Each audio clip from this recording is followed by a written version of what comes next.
Welcome everyone to a very special episode of Fergo and the Freak. I'm your host, the Glorious League Freak, and today I'm joined by Rugby League historian and Rugby League statistician, Andrew Ferguson, and we're about to embark on a journey that will take you through a very important part of Rugby League history in Australia. Yes, both of us have been doing a lot of very thorough research on this one. Explains why we haven't done a history episode for quite a long time. Been working on this beast of a thing. And look, this is going to be something that is looking at the birth of professionalism in rugby in Australia, which caused the start of Rugby League.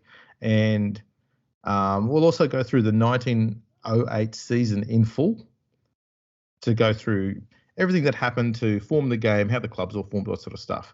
But to start with, we're going to talk about how the roots of the game started and where they came from. Now, there's a mythology about it that we kind of all know. And the amazing thing that Andrew has done over the course of many months with his research that he's done is he's fleshed out the actual story about what happened and grounded it in reality. So it's not this sort of fairy tale of how it all started. And Andrew's told me some of the important parts of it, but there are many, many other things that I'm going to learn along the way. And just this is going to be such a fantastic episode, and I can't wait for it. So let's rock and roll. Let's rock and roll, right? We're going to start the story in 1899 when Lewis Abrams, a Glebe Rugby Union board member, was appointed president of the Metropolitan Rugby Union for the upcoming 1900 season. Now, the Metropolitan Rugby Union was formed by the New South Wales Rugby Union to administer all of the competitions being played in Sydney, which at that time was just the major competition in the lower grades. And it was something, I'm not too sure if they felt like they really needed to do it, but I think at that time, kind of like when the New South Wales Rugby League itself began, the New South Wales Rugby Union kind of was the governing body for rugby union in the country. So it probably felt like it had other tasks it needed to do. So we needed just a separate body to run rugby union. So that's why they were set up.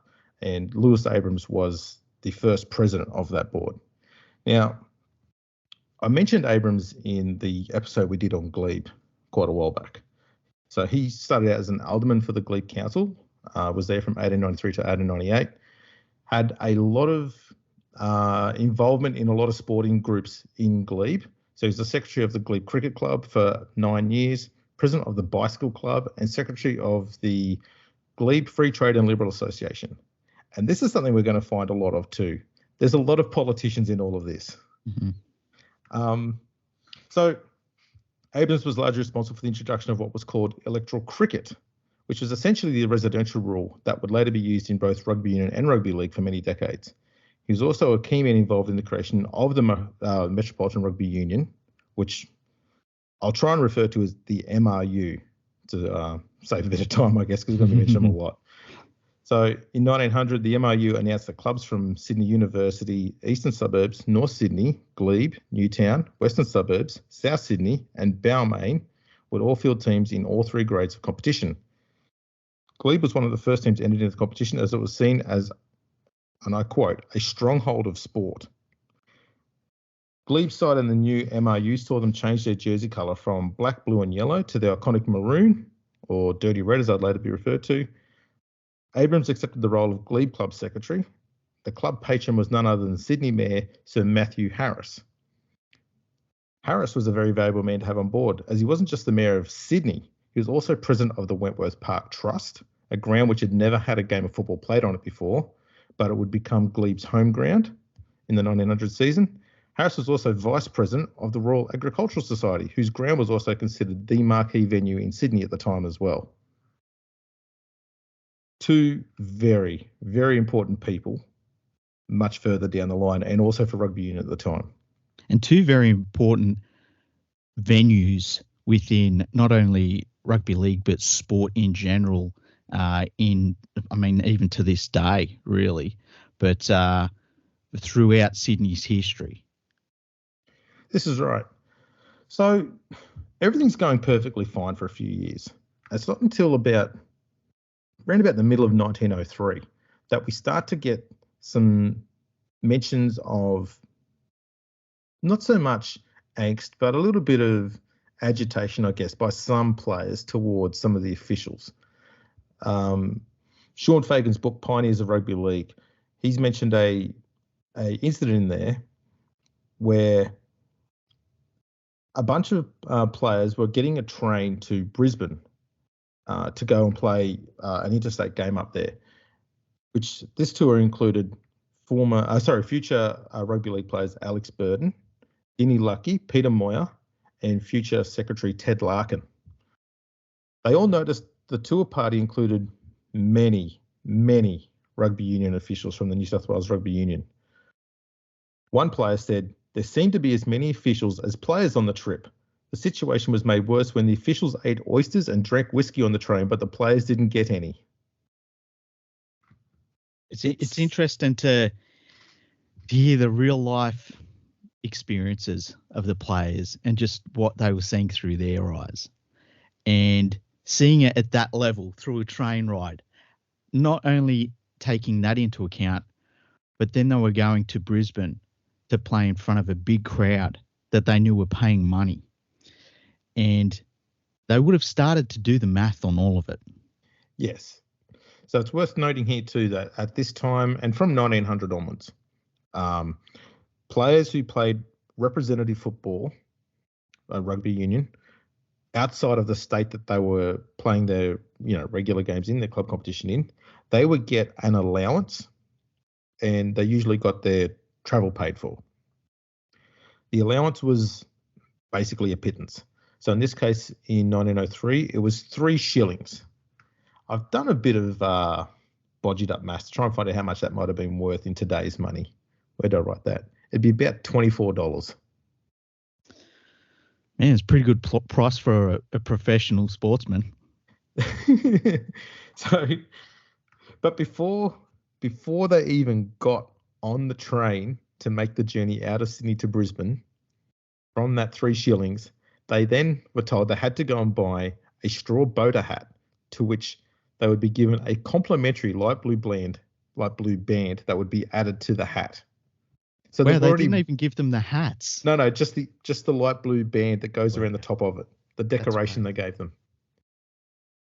So automatically they've already lost probably a fair chunk of that small allowance that they had. And that it's not only thinking about like being paid for the game. It's the time going to and from the game. It's missing out on the work that they would be doing while they're going to this game. And you start to see where the allowance they were giving the players was basically nothing. It was a token amount. This is exactly right. And when you've got crowds of 10, 20, 30, even sometimes when the British Lions came over or the New Zealand Rugby Union side, the All Blacks came over, they would sometimes get for test matches 50,000 people coming in to watch the game, which is just insane. Mm. I mean, that's still a big crowd now. Imagine what it was like back then when the population was much, much smaller. Much smaller. And the other thing is too, like there wasn't a great deal of events going on at the time in, any of these cities. So this was the event. This was the big show in town. And these guys were the stars of the show. And they're getting their tiny amount of allowance, and they're sitting on the train and they're watching all of the officials having oysters and whiskey. Yep. Meanwhile, they had to go and buy a hat. Mm. In December 1903, James Joynton Smith, who was the owner of the Brighton Racecourse, took out a lease on the Forest Lodge Pony Course. Now, what James Joynton Smith liked to do in the early 1900s is he would go and buy either rundown race courses, and he'd invest a fair bit of money in them to do them up and get them functioning again. And then he'd sell them later on and obviously make a profit out of it. The Forest Lodge Pony Course was almost unusable. It was so poorly run. And he put so much money into that, and we'll find out very soon how much, to get it up and running. Now, this Forest Lodge Pony Course later became known as Harold Park. This is also important later on. So that's to the end of 1903. February 12, 1904, New South Wales play England in a cricket match in Sydney. Nothing really noticeable about this, but New South Wales side contained Victor Trumper, who was the Australian Test opener batsman, and one of the umpires, was James Giltinan. I seem to remember those names. Yes, we might hear about them a few times later on as well. But that was just something that I found along the way, and that's not just a random chance meeting. In the cricket circles, they come across each other quite a few times, and not so much as Giltinan has been umpire. He got dismissed as an umpire for a poor performance shortly after this time, but he wasn't disgruntled and he wasn't kicked out of the cricketing organisation. He became a tour manager. Mm-hmm. So he started running tours, not even tours interstate or overseas, even tours from Sydney to regional New South Wales, for example. So he was still quite heavily involved as a prominent administrator after not being an umpire, but he was very close to being a test umpire. And it's really interesting to see these little groups of people fighting one another. Yes, I found this very interesting too. Mm-hmm. So March 23, 1904, the opening meeting of the MRU for the year, Lewis Abrams proposed that the allowance paid to representative players when playing outside of New South Wales should be modestly increased.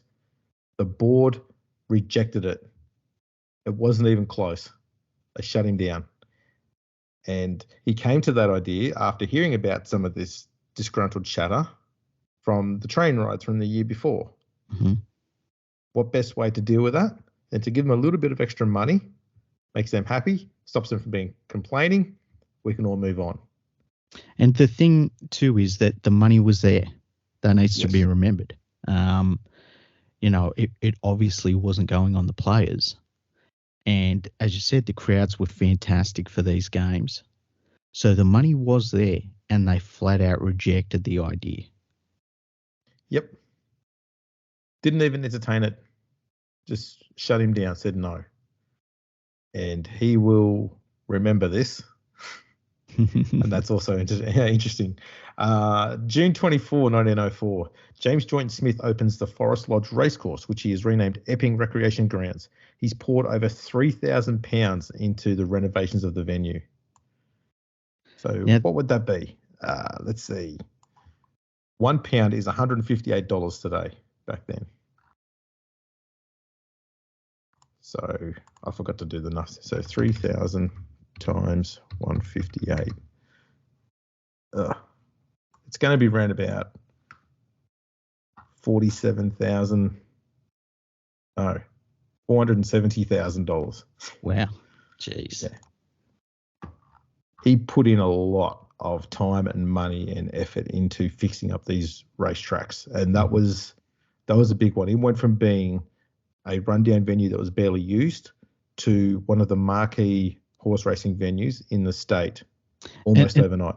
And the thing to remember about horse racing back then is it was one of the big events that were happening, and so they were getting really big crowds at horse races back then. And we see a little bit of that today. I mean, we've got some giant race courses around Australia, and they're normally only filled for the big events, but they were filled much more regularly back then because it was something that people could go out and do and, spend a day watching the horse races. And there's probably even a chance you could have got a few bits of money at the end as well. Yeah, exactly. Not often, but yeah. Now, we're starting to see now, and it's 1904, that there's already a bit of chatter of discontent, and already the board is aware of it, and they're already just trying to discuss ways to shut it down. And it's only a tiny little bit, and we're in 1904. Things are about to pick up a little bit, though. Not fast, but just a little bit. So on July 6, 1904, the British Lions Rugby Union team tour over to Australia. And on their sixth game of the tour, they play against Northern Districts. During this game, it was alleged that British player Dennis Dobson swore at the referee. Dobson was immediately sent off. England's captain David Bedell Sivrite was incensed at the decision and ordered his team to leave the field in protest before being coerced to return to the field. Pat Walsh was one of the 5 Northern Districts players that supported the referee's decision at the ensuing investigation into what was known as the Dobson incident by the New South Wales Rugby Union. The New South Wales Rugby Union, though, surprisingly sided with the English players, claiming that the referee had heard wrong. And the reason why they did this is they didn't want to have any threat that the tour would be cancelled or there'd be some sort of discontent or England would say, we're not doing this, and they'd all go home, because there's a lot of big gates that would have been coming in by having the English Rugby Union side here. And to lose those would have cost the Rugby Union a lot of money. And that really shows that aspect of the Rugby Union administrator's thought process too, that it wasn't about keeping the sport, hovering above the rest of us. They were purely worried about the financial side of things. And if it meant throwing away the integrity of the referee, they were going to do that because they needed to make sure they had that money there. Oh, yeah. Exactly that. This would be the first of a number of issues, I guess, Pat Walsh would have with the Rugby Union. And it would then it would expand further from being an issue that Pat Walsh had to an issue that his home area, Newcastle, would have. And so you could see that these things will just blow out pretty quick. Because I suppose, too, back in those days, there would have been a lot of talk of the rest of New South Wales versus Sydney as well. Mm-hmm. So that's probably playing a role as well. Well, you look at it, it still happens these days, where there's that discontent between how much focus Sydney gets from, politicians and things like that to the rest of the state.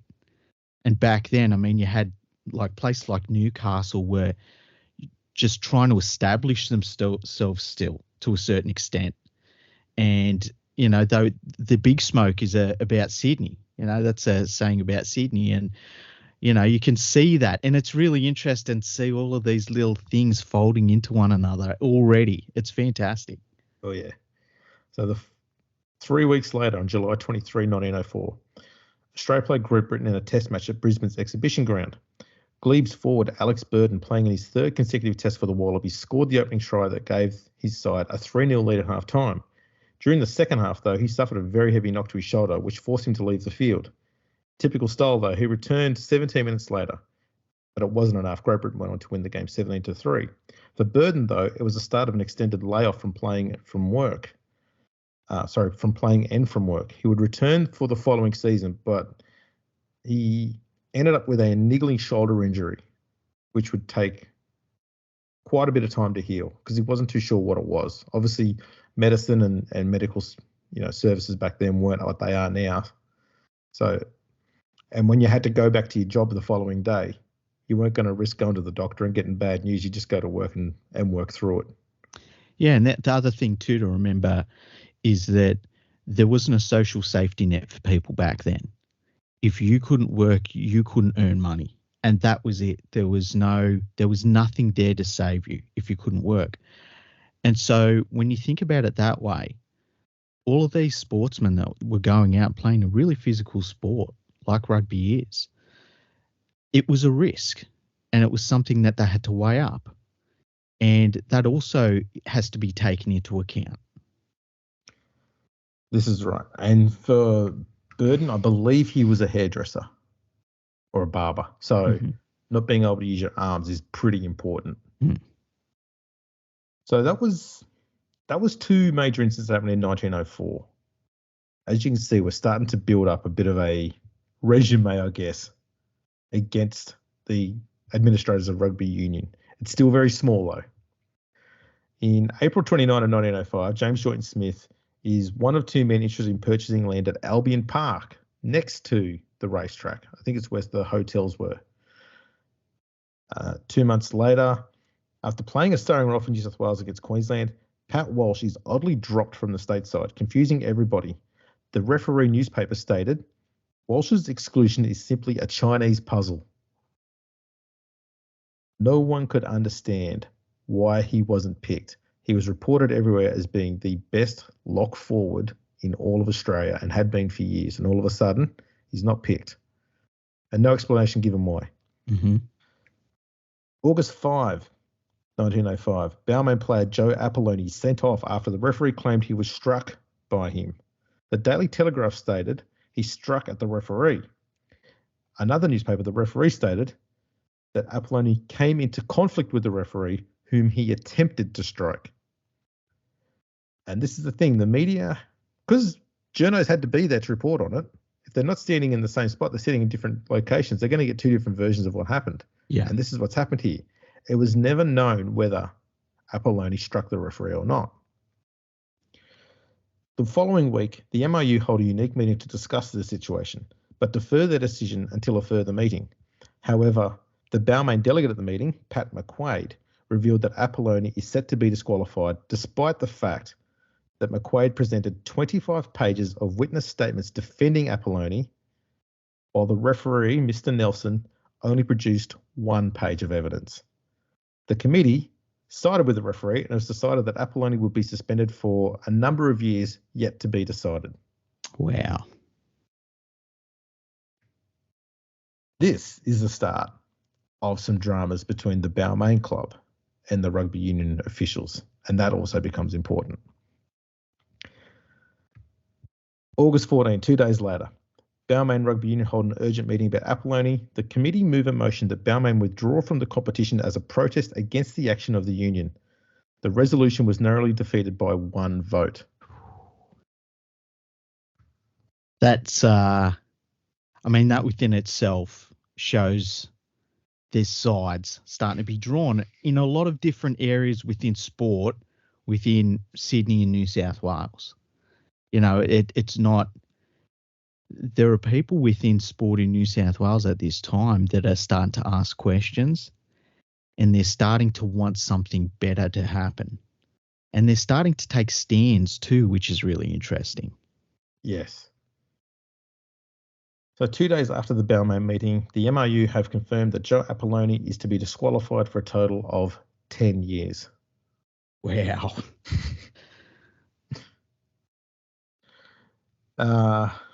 And Balmain just wear it because they voted to their vote was to stay in the league or leave it, and that was defeated. Mm-hmm. They had to stay in there. They just had to wear it. Mm-hmm. November 1905, Pat Walsh leaves Australia and travels to South Africa, where he played in an expatriate Aussie rules competition, which was held in Johannesburg. He was vice captain of the Commonwealth football team, which went on to win the title in 1905. So they've already forced 1 star player to leave the country. Yeah, and the thing is, he's looked at his options, and that's a really important part of that story. Yes. April 1906, James Giltinan managed a Sydney representative cricket side on a tour to Goulburn. The Sydney side contained Victor Trumper. And I probably wouldn't be surprised if this is where they started to form a bit of a friendship. Mm-hmm. Same month, Walsh travels from South Africa to Auckland to play in their local rugby competition and is immediately signed by Parnell. He was so good that he earned selection in an Auckland province side that toured the South Island shortly after. In May 21, 1906, several New South Wales state rep cricketers are suspended for agreeing to play against England in a team sponsored by the Melbourne Cricket Club, including Victor Trumper and Monty Noble, 2 test players. Mm-hmm. Giltinan publicly sided with the suspended cricketers. July 14, 1906, Glebe hosted Auckland City at the SCG. In a close-fought match, Glebe trailed 11-8 with 10 minutes remaining when Glebe's George Riddell and Auckland's George Little, very similar names, collided heavily when they both attempted to kick a loose ball. The collision saw both players suffer an horrific broken leg. Ooh. The sight of the injuries was so severe that the referees and the players agreed to call the game off early, and the players were sent to St Vincent's Hospital. Coincidentally, the same 2 players had collided with each other in a game just 12 months prior, which resulted in both of them suffering broken collarbones. Oh, jeez. And, can you imagine how catastrophic a broken leg like that would have been back then? They would have said it and everything, but all of the follow-up, medicine that we just take for granted today, they don't have. And then just getting around is going to be so difficult, and Yeah. it's silly things like, the paved roads and stuff like that are not as good. The footpaths are not as good. Nobody knows the words disabled access back then. No. So, you get a broken leg that has got to be set. You are basically immobile and you can't work. This is exactly right. The collarbones probably would have been worse for them because they wouldn't have been able to use their arms. Yeah. They might have been able to do some admin stuff with a broken leg. Just terrible, terrible injuries. And that's the thing that I think sometimes gets forgotten in this, that, there were those catastrophic style of injuries back then. And the medicine wasn't there, and the net to get you, the social net wasn't there. I think And you also were on too, your own. the other thing too is the conditioning and the physical strength and muscle development, all that sort of stuff wasn't there either for the players. Mm-hmm. Yeah, so you could get an injury like that, and by the time you're healed up, your body is physically broken down. Yeah. Because you haven't, I mean, even the nutrition back then and the medicine, like penicillin. Yeah. Like there were just things they didn't have back then. That's right. And that needs to be remembered while we're talking about all of this, because when players that are running out there see two guys break their legs that badly, there would have been a thought of, are these guys going to survive? And it sounds silly, but it was a real possibility back then. Especially if they had, I couldn't find any information as to whether there were fractures that broke the skin or not. Mm-hmm. But given that it was a horrible sight, I wouldn't be surprised if it was. Mm. So you then run the risk of infections and stuff like that. It's gruesome, and it's crazy to think that they did a similar incident the year before and broke collarbones. Yeah. The Glebe Club decided to hold a benefit concert to raise funds for both players. Glebe officials asked the New South Wales Rugby Union to support their campaign. However, the request was declined because the New South Wales Rugby Union would not support any activity that gave players money for their involvement in the game. Glebe decided to go ahead with the fundraising anyway and managed to raise £45 for each player, which is about 3 months' pay. And like the thing to remember, and because it brings it into reality, it takes it from being the story that we've heard and brings it to reality. This is their friend. This is their teammate who can't work, and he's got a very serious medical issue. And they just want to try and do something good for him. And the Rugby Union authorities are saying, no, you can't do that. And they went ahead with it anyway. Once again, they made a stand on it. And you can just see the different things, that the layers that are starting to build upon each other. And the real people that are involved, it's not just a story that you hear where it's an idea floating around. Like, this is things that are affecting people's lives daily, and their teammates are seeing it, and the club officials are seeing it. And then add to that, like, can you imagine what it would be like for a player back then who was involved in that game, and they see an injury like this, and then they go home to their wife, or their wife is at the ground, and they talk about what's happened, and they say, he's got a broken leg, he won't be able to work for many months.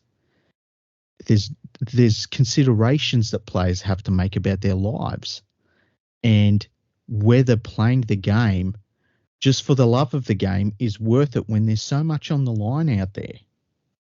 This is right. And look, for Glebe, and to a lesser extent Balmain as well, not much has changed as far as the size of those suburbs, even today.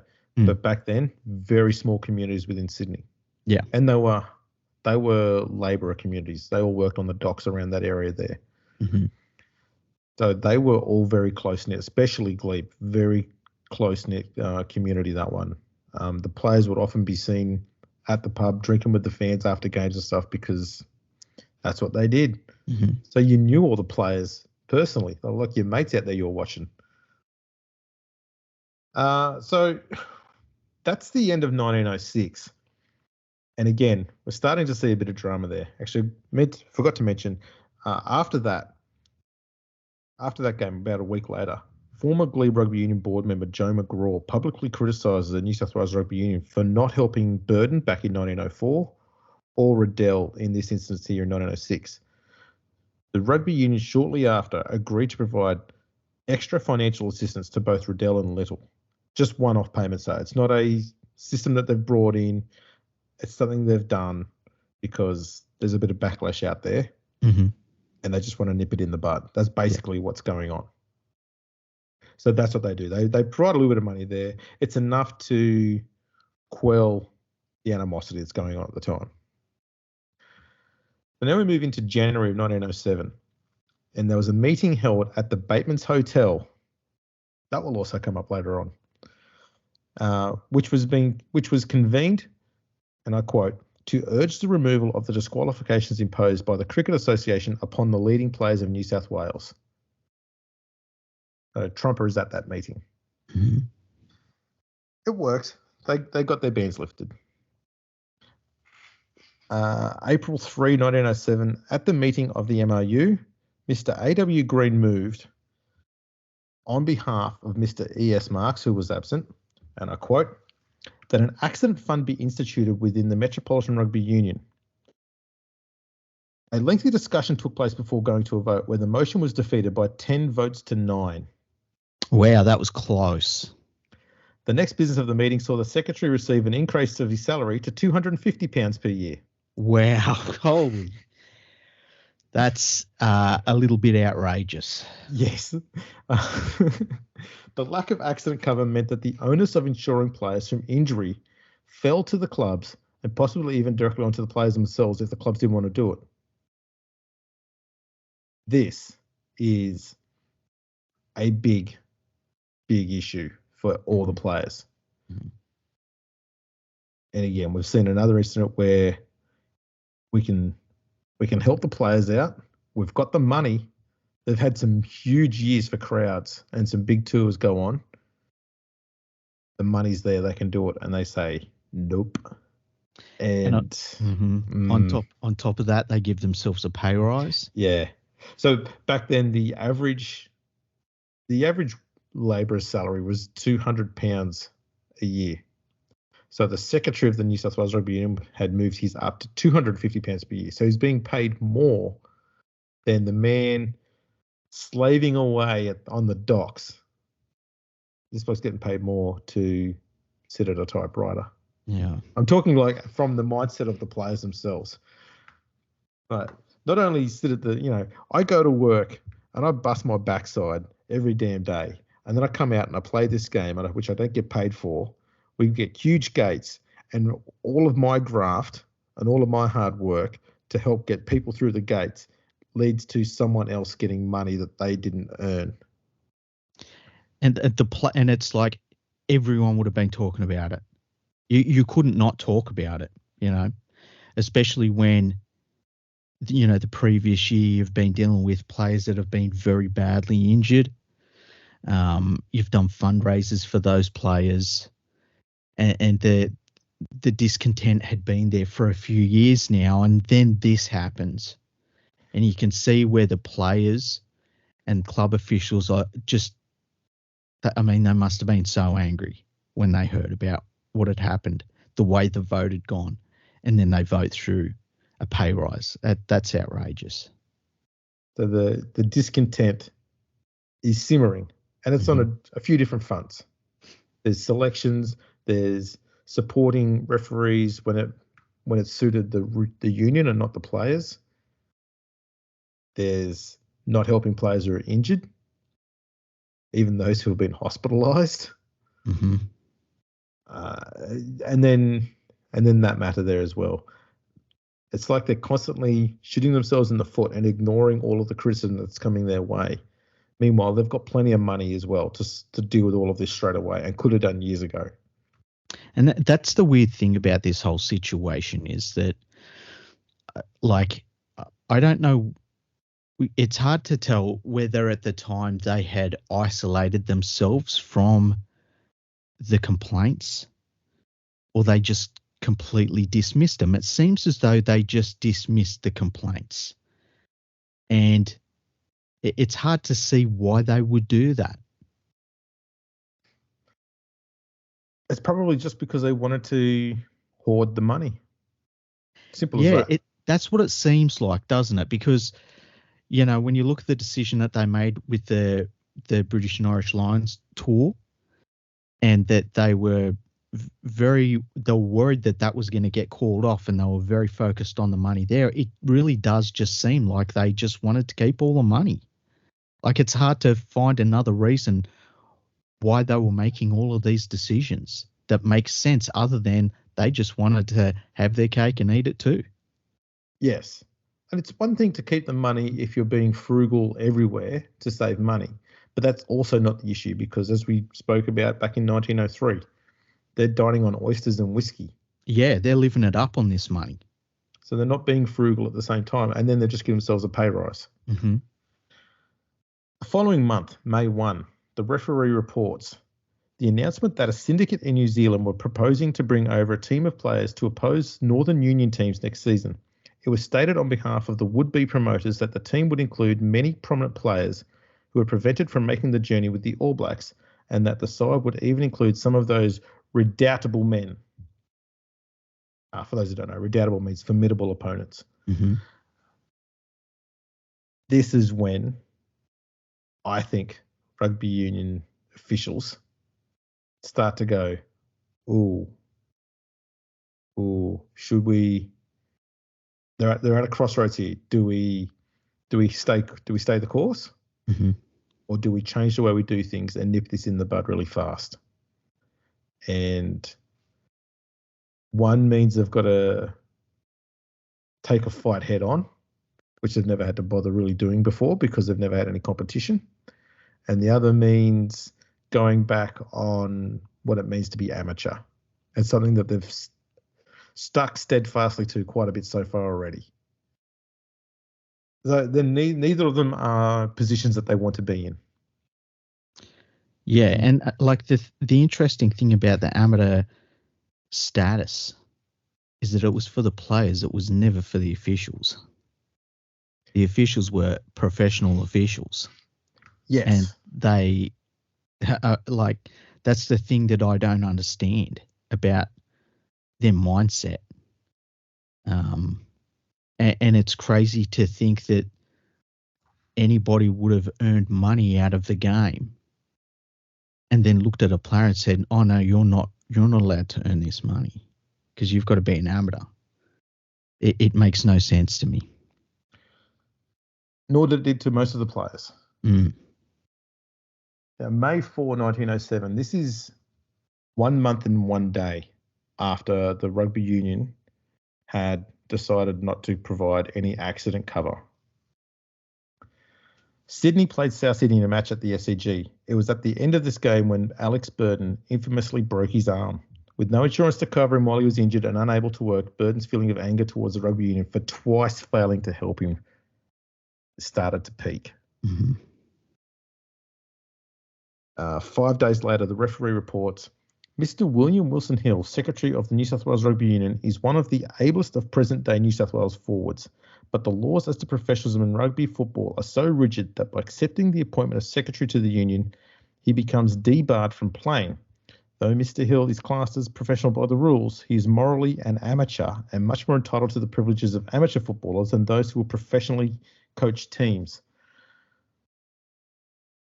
So basically what's happened here is a current player has found a way to get paid by the Rugby Union while still playing, and that is he took on a role on the committee, because committee men have to be paid apparently. Mm-hmm. So he works on the committee, he gets paid while still playing. But he's not being paid for playing, he's being paid for the secretary work. What a crazy situation. They're creating loopholes for themselves. So now they can have their cake and eat it too, as you said before. That's exactly what they're doing here. Exactly. That is exactly what they're doing now. It's about a week after this that New Zealand Rugby Union player George Smith sends a telegram to Australian player Peter Moyer asking whether there was any prospects of organising enough players in Sydney to take on a professional New Zealand side. Moyer took this to an unofficial meeting at Victor Trumper's sports stall, which is located at 108 Market Street, Sydney, if you ever want to go and try and find out what's there now. Probably nothing. Now, this was not the first time that these unofficial meetings have been taking place at Trumper's sports store. And usually at these meetings, there was James Giltinan, Labor politician Henry Hoyle, Alex Burden was often there, and every now and then you'd have a few other players who would attend sporadically. Most notable were South Sydney player Arthur Hennessy, Balmain player Bob Graves, and Jim Moyer. At one of these meetings, after they received this telegram, it was decided that a combination would be put together to get the ball rolling of forming a professional rugby code. And now we start seeing movement in Australia towards professionalism. Yeah, and it seems like that meeting was when they went for it. Yep, they figured there's enough discontent in the air. We think we can get enough players to come across. At this stage, they're only thinking of getting 15, 20 players. Mm-hmm. That's all they need. And if they can make it a big enough spectacle, in their mind, I reckon this is what they're thinking. If we can make it a big enough spectacle and make sure it's well known, like we're completely honest that the players have been paid and how much they got paid for it, and that they will be protected by insurance, all that sort of stuff, all the things that they've been asking for and being denied. If we make it known that that's what they're getting, we'll probably find there'll be a flood of players coming over and we'll be able to start our own competition. And you look at everybody that was at that meeting and the different aspects that they brought to the table. You know, you had Trumper that had his experience within cricket and you know, going on tours and things like that, managing men, things like that. You've got players there that have been injured and have had time off work with no compensation. You know, you've got the telegram that they're going through and there's this idea and they're already doing it in New Zealand. They're ready to come over. It's really interesting to see how all of these different people from different backgrounds and things like that, they all come together at this meeting and they decide to go for it. And I mean, it must have been really exciting. In many ways, it must have been a bit scary because they would have known that the rugby union officials aren't just going to sit back and allow this to happen and everything's going to be fine. But they went for it anyway because they felt like it was the right thing to do. Yes, I think the addition of Henry Hoyle would have been a huge get for the professional movement because I don't know, I haven't mentioned him too much because he had no real involvement in any of this or anything that impacted on this prior to these meetings. But he came through the union movement. And the union movement, when he started there, was all about trying to make sure that I can't remember, it was called the 8 hours movement. And what they were arguing was every worker should get 8 hours of work, 8 hours of recreation, and 8 hours of rest every day. And that's what he was pushing for, because that was not the case prior to that. Mm-hmm. They'd be working 7 days a week, much, much longer hours. So he wanted to try and get a bit more balance into the lives for these men. Because in his mind, if they better rested and they're happier away from work, they're going to work better when they're at work and they'll work and live longer. So you'll get more work out of them. In his mindset, you help them out and you're going to be helping them health-wise as well. So you're going to help the business out in the long term. He was also a very, very good speaker publicly. Yeah. And it's interesting with a lot of these ideas that are coming up in this episode about, you know, work-life balance, which basically that is, and professionalism and being compensated for injuries and things like that. These were concepts that were being spread around the world at around the same time. And so these were ideas that were being spoken about in other parts of the world, obviously, and in other cities within Australia. But the thing you've got here are trigger points which put things in motion. And it takes it out of being the thought of like, yeah, that would be nice, but to, no, let's do this. Let's make this happen. Yes, and we're going to see now that the ball starts to get a bit of momentum here, because now all the talk is directed at this professional organisation being put together over in New Zealand. In May 20, it is understood that all arrangements will be completed next month for sending a team of professional rugby players to England. 2 days later, in order to check the proposed information of a professional rugby team to visit England, the New Zealand Rugby Union will require each player to sign a statutory declaration that he has not broken his amateur status, as does not contemplate doing so, in order to be considered for selection.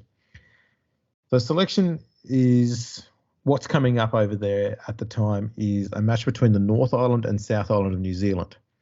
And this is kind of like what the interstate games were like for Australia in Rugby League, where every rep game led up to selection for the test squad. And they've got a tour coming up of Australia in mid-1907. So there's this rep game, North Island versus South Island. From that, they'll select a squad that will tour over to Australia for that tour. And now there's talk that there could be a bunch of players that are in line to get picked for those two sides that have been approached to become professionals, and some of them have probably already said yes. They don't know if they have or not. So we're going to make them all sign stat decks. Now, this stat deck is very well worded in some ways, and in other ways it is terribly worded, because it basically, to the person that is supposed to sign it, you are presumed guilty immediately unless you sign this stat deck. That's right. And this now, so give the information that the stat deck had within it, because it's outrageous in itself. This is the official wording of the stat deck. I, name of city, do solemnly and sincerely declare as follows. And there's 2 points. Point 1, that I have never asked, received, or rolled on promise, direct or implied, to receive any money consideration whatever, actual or prospective, for playing football or rendering any service to a football organisation.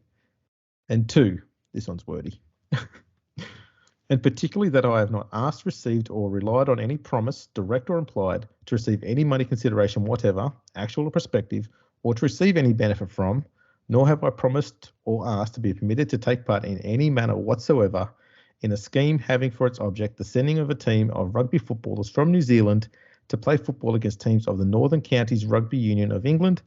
And I make this solemn declaration conscientiously believing the same to be true under and by virtue of the provisions of an Act of the General Assembly of New Zealand entitled the Justices of the Peace Act 1882, dated at place, the date, 1907, before me, a Justice of the Peace for the colony of New Zealand.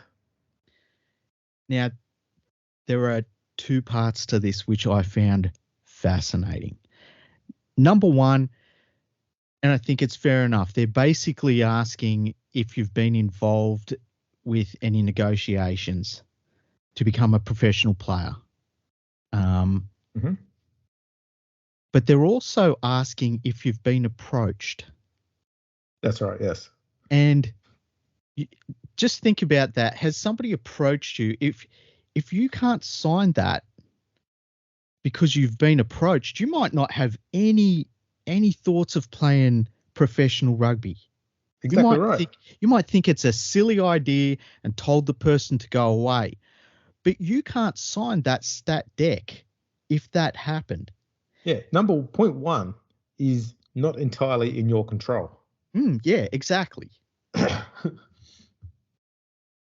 Point 2 is they kind of shoot themselves in the foot, because they've narrowed it down to, have you been approached or accepted an approach to represent New Zealand to play specifically in the Northern Counties Rugby Union of England. Not Australia, not anywhere else, just in that specific part of the world. And the thing about this stat deck, which is important, is that if you sign it and you've lied on it, what are the consequences? Yes. So that stat deck was revealed on May 27. Now, on that same day, the Rugby Union organisation in New Zealand has expelled from the membership of any club a Mr. Albert Baskerville, who has decided to take steps to prevent him from entering any ground under the control of the Rugby Union on the ground that he committed an act of professionalism by attempting to promote a visit from England of a professional team. The upcoming North Island v South Island Rugby Union game will contain no players from Auckland, as all 12 men from Auckland refused to sign that stat deck. They were joined by 2 players from Wellington, 2 from Otago, and 1 from Canterbury. So 5 players from the south, 12 men from Auckland. It's quite a whack. That is. And, I mean, you couldn't sign that stat deck if you were anywhere within the vicinity of any professionalism that was being talked about. You just couldn't. No. So 4 days later, it's revealed that the 12 Auckland players who refused to sign the stat deck, confirming their amateur status, have somehow been coerced into signing the stat declaration. We don't know if they were coerced or forced or threatened. That's never revealed. But to go from being steadfastly opposed to it to signing it 4 days later sounds suspicious to me. Yeah, it sounds weird because it's so open-ended. Yes. Know? And it's there's so many ways you could interpret it.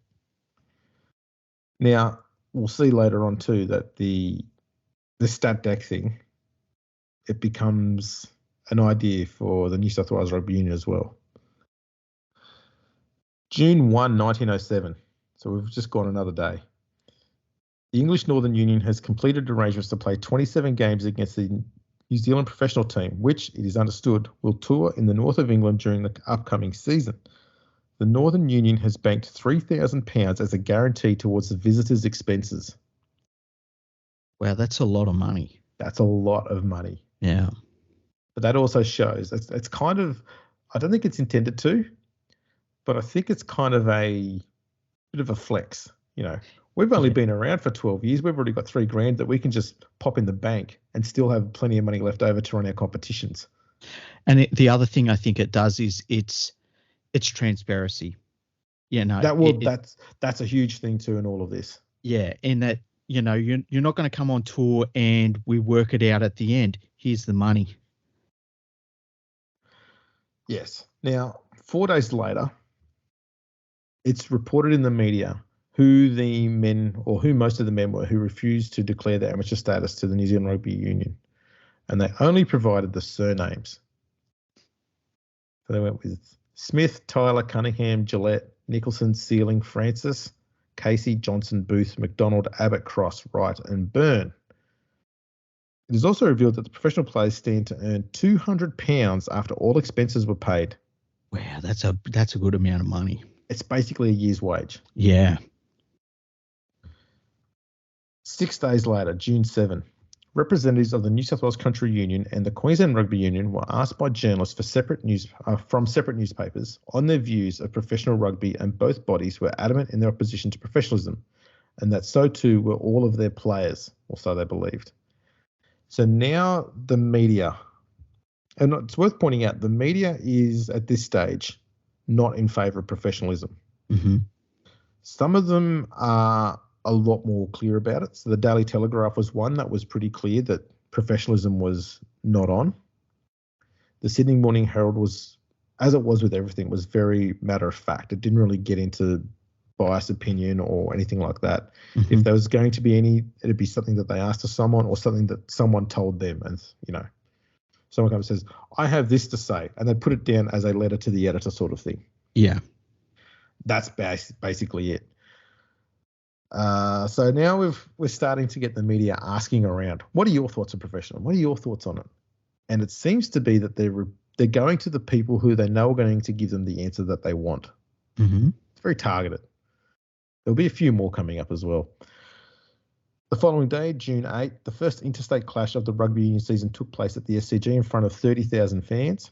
Queensland won 11-6, but it was a graphic injury to New South Wales captain Harold Judd that this contest is remembered for. He got his leg entangled with that of his teammate Bede Smith, and it broke just below the knee. Man. In the front of the shin. The referee reported the snap was plainly heard by everyone in the vicinity. The Evening News stated there was a distinct click which seemed to echo across the ground. That's terrible. That's graphic. Yeah. He was taken directly to St Vincent's Hospital. 2 days later, the New South Wales Rugby Union Secretary William Hill visited Judd at the hospital.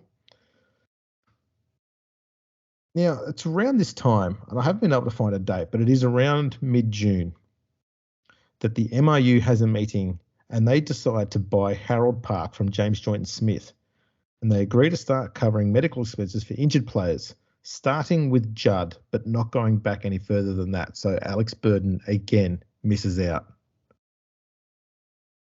So Judd is sitting in hospital and he's got his medical expenses paid for.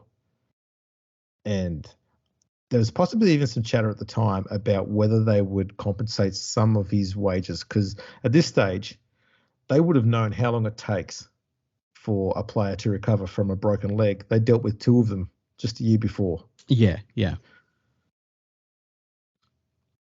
June 12, 2 days later, the New Zealand professional side confirmed that they have a squad of players ready to sail to England, with the ship leaving Australia at the end of July, just a month and a half away.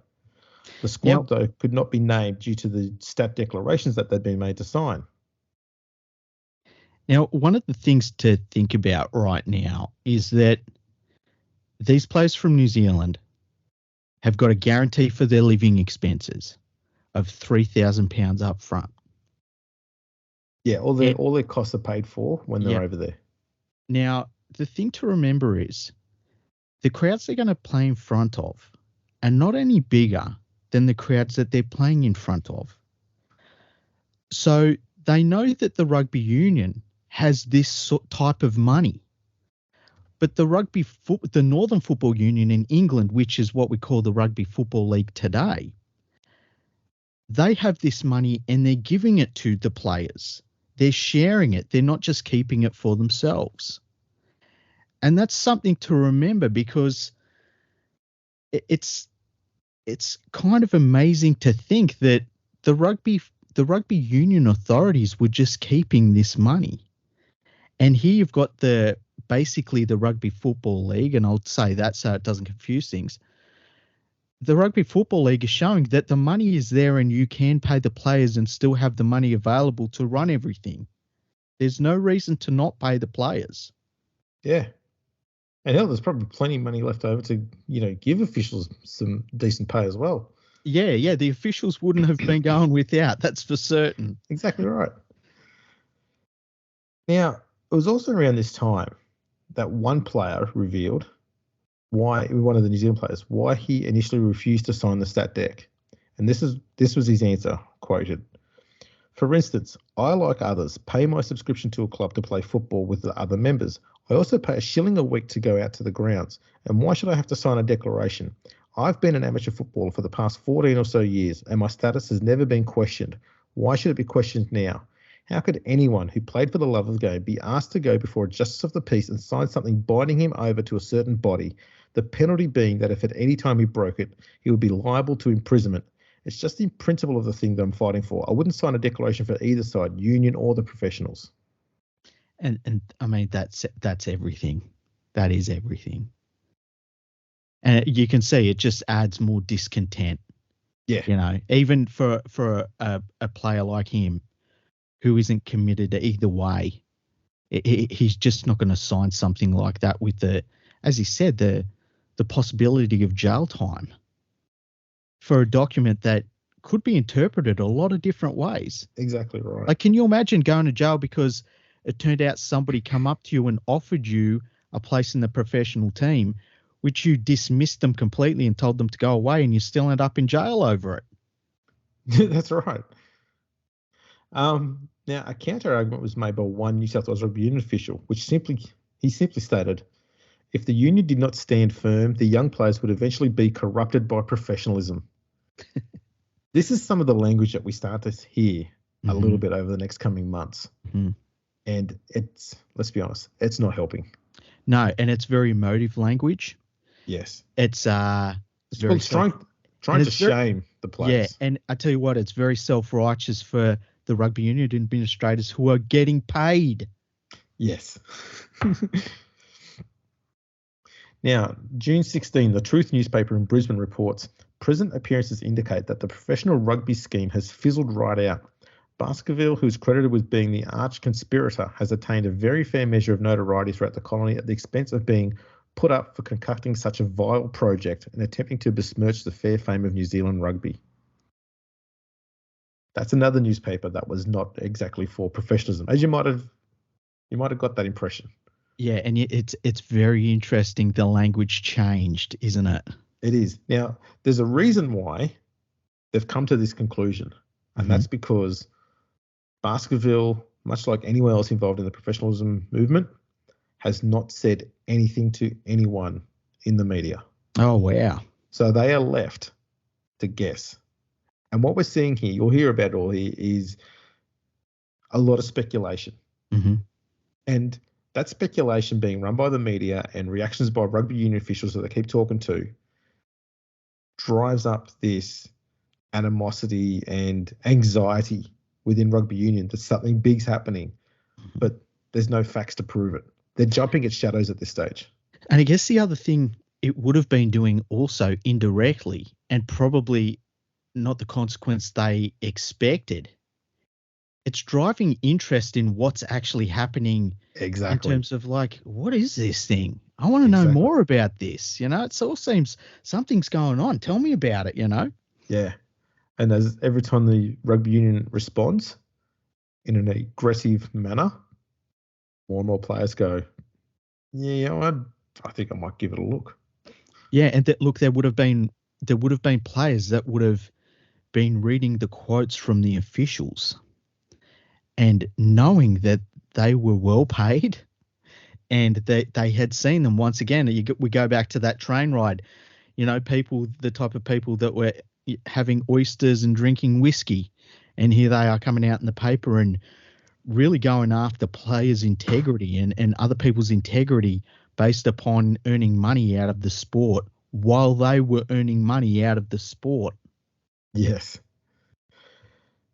Now we get to the rugby union being a bit reactive, because on June 23, it's reported that the MRU has established an insurance fund. This will provide payment of medical fees up to 10 guineas and assures a gratuity of £1 per week for a maximum of 21 weeks to injured players. It's not big, but it's much better than what they had in place, which was zero. And it shows that they know they've got to do something. Yes, they're now starting to put their money where their mouth is a little bit and go, you know what, maybe we do need to start spending a bit of coin on players who are injured, not giving them a wage, players who are injured, in order to stop this professional movement, because it sounds like it's gaining momentum. 3 days later, it's reported that the New Zealand professional side will set sail for England as soon as the New Zealand Rugby Union side returns from their tour of Australia, as it is reported that a number of the current squad will be selected for the professional tour. It's also been announced that the New Zealand side may very well consider including a number of Australian players to bolster their backline.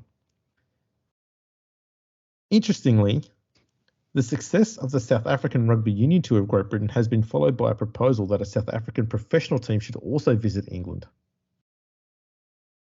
And that was just that. There's been no other follow-up to that anywhere. Yeah, that's interesting. The following day, the New Zealand Rugby Union star George Smith has been announced as the captain of the professional side, but not by anyone running the professional side. So who announced that? Was that just in the... It's just an article in the newspaper that basically said just that. That's interesting. The following day, June 28, New South Wales Rugby Union officials were asked what they thought about the prospects of professionalism spreading through New South Wales. And we've got a few quotes here, and these are good, especially with the beauty of hindsight. Mr. Green was asked what would happen if a player decided to become professional, and he said, "Let him go at once. We will be better off without him." William Hill, the New South Wales Rugby Union secretary, added, "I cannot see anyone in local football who would be likely to join the party. Most of our players are in fairly good positions and play the game for the pure love of it. I do not see any chance whatever of the movement getting a hold in this state, and I have no anxiety on that score." That's the interesting thing about that quote is that at this time, what professional rugby, or what we call rugby league, it was the exact same sport on the field.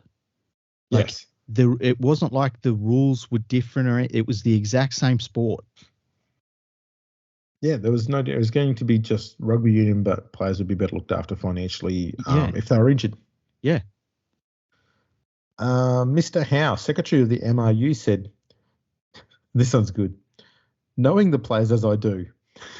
It's already about to start playing. "I don't think there is the least chance of any of our players taking the trip on. At most, it gets better.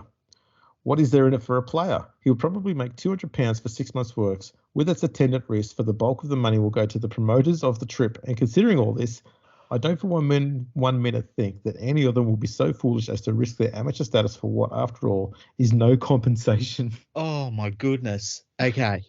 Let's unpack that, shall we? First of all, the idea that he was going to get 6 months' pay is a really good selling point for the rugby league, right? Yeah. That's the first thing. The second thing is to say that the promoter will get most of the money anyway.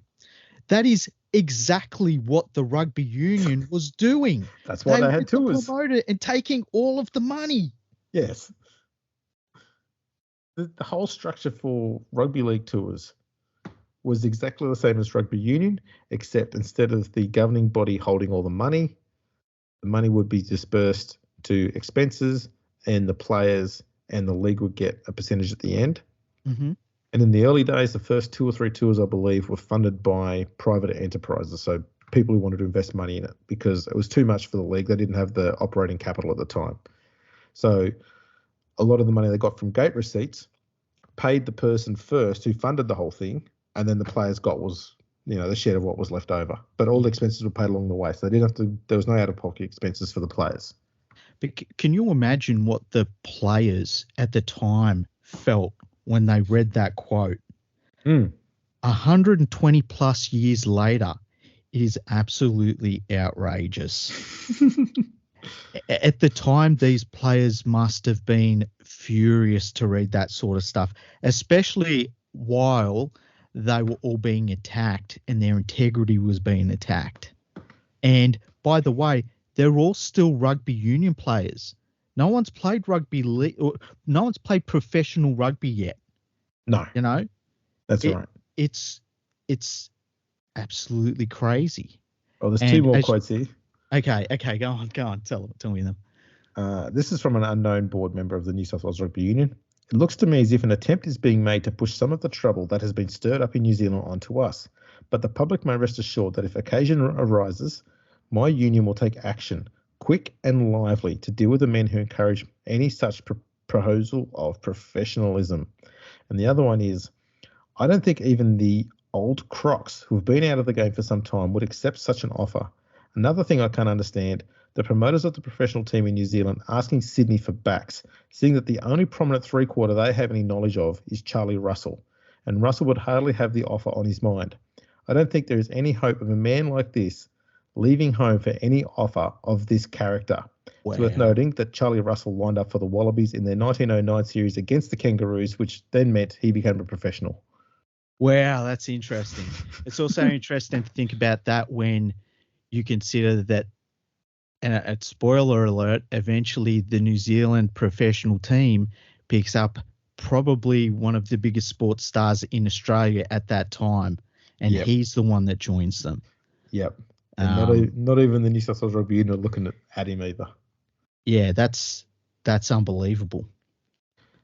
Now, we also get the first quote in the Australian media from Albert Baskerville on June 28. And he states that George Smith has not been offered the captaincy and also that he's not and also that he has no desire to select any Australian players for his professional side. So he doesn't know where those two rumours have come from, but he shuts both of them down. And this is also a common thing you'll find is every now and then one of the professional administrators like Baskerville and then the Australian ones later on, they spend occasional moments just shutting down rumours, whether they're being honest or not. They just shut them down blankly. And they don't offer any great feedback other than, no, that's not true. Yeah. And the other interesting thing is that you would think to make professionalism happen.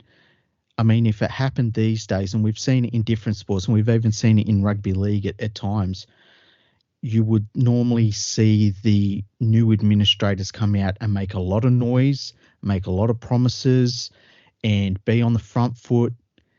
And that's not happening here. And I think that probably shows that it was because it was more of a grassroots thing that it grew out of. It wasn't somebody coming out and saying, we're starting this new thing and come and join it and blah, blah, blah. It was a movement amongst the playing group and the clubs, and they were talking about it amongst themselves. I find that really interesting.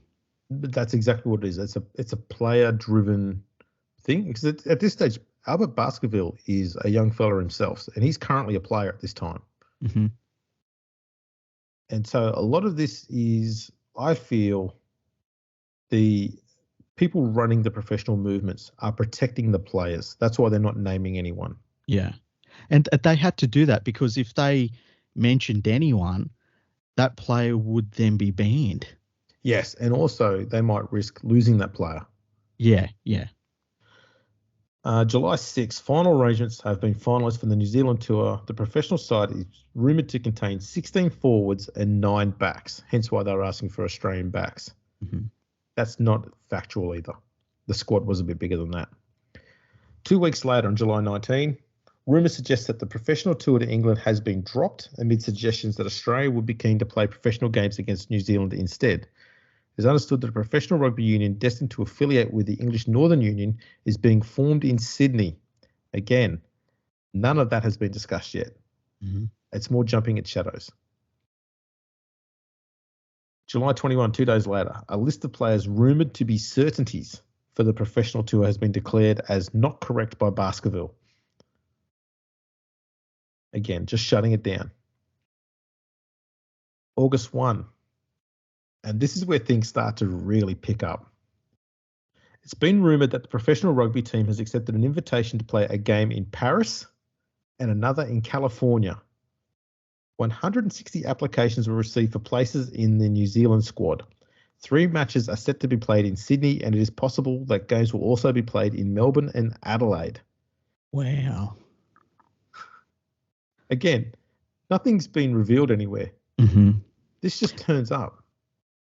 I guess the interesting thing about it, though, once again, is that a player reading this and knowing how much money was offered for the playing, for the expenses for the New Zealand professional team, and then they start thinking about, well, how much more money would they be making if they also come to Australia? And they played in Sydney, and they played in Melbourne, and they played in Adelaide, and then they played in California. And once again, indirectly, it sounds really exciting, and like there is a lot of money to be made. Absolutely. And you're getting paid to do all of this touring around, and you're playing footy. Yeah, I guess that's another thing that is very easy to forget is that how, what we think these days about travel. You jump on a plane and you're basically anywhere in the world in 24 hours. Back then they had to go by boat, and it was a world adventure. These are places that you could read about for the most part. You might see a couple of pictures of if you're lucky, but these are far off exotic places that they're starting to talk about playing now. And it's an adventure to be had, and you get paid to do it. It sounds really exciting. Typically around 8 weeks by boat one way. That's crazy. That's so crazy.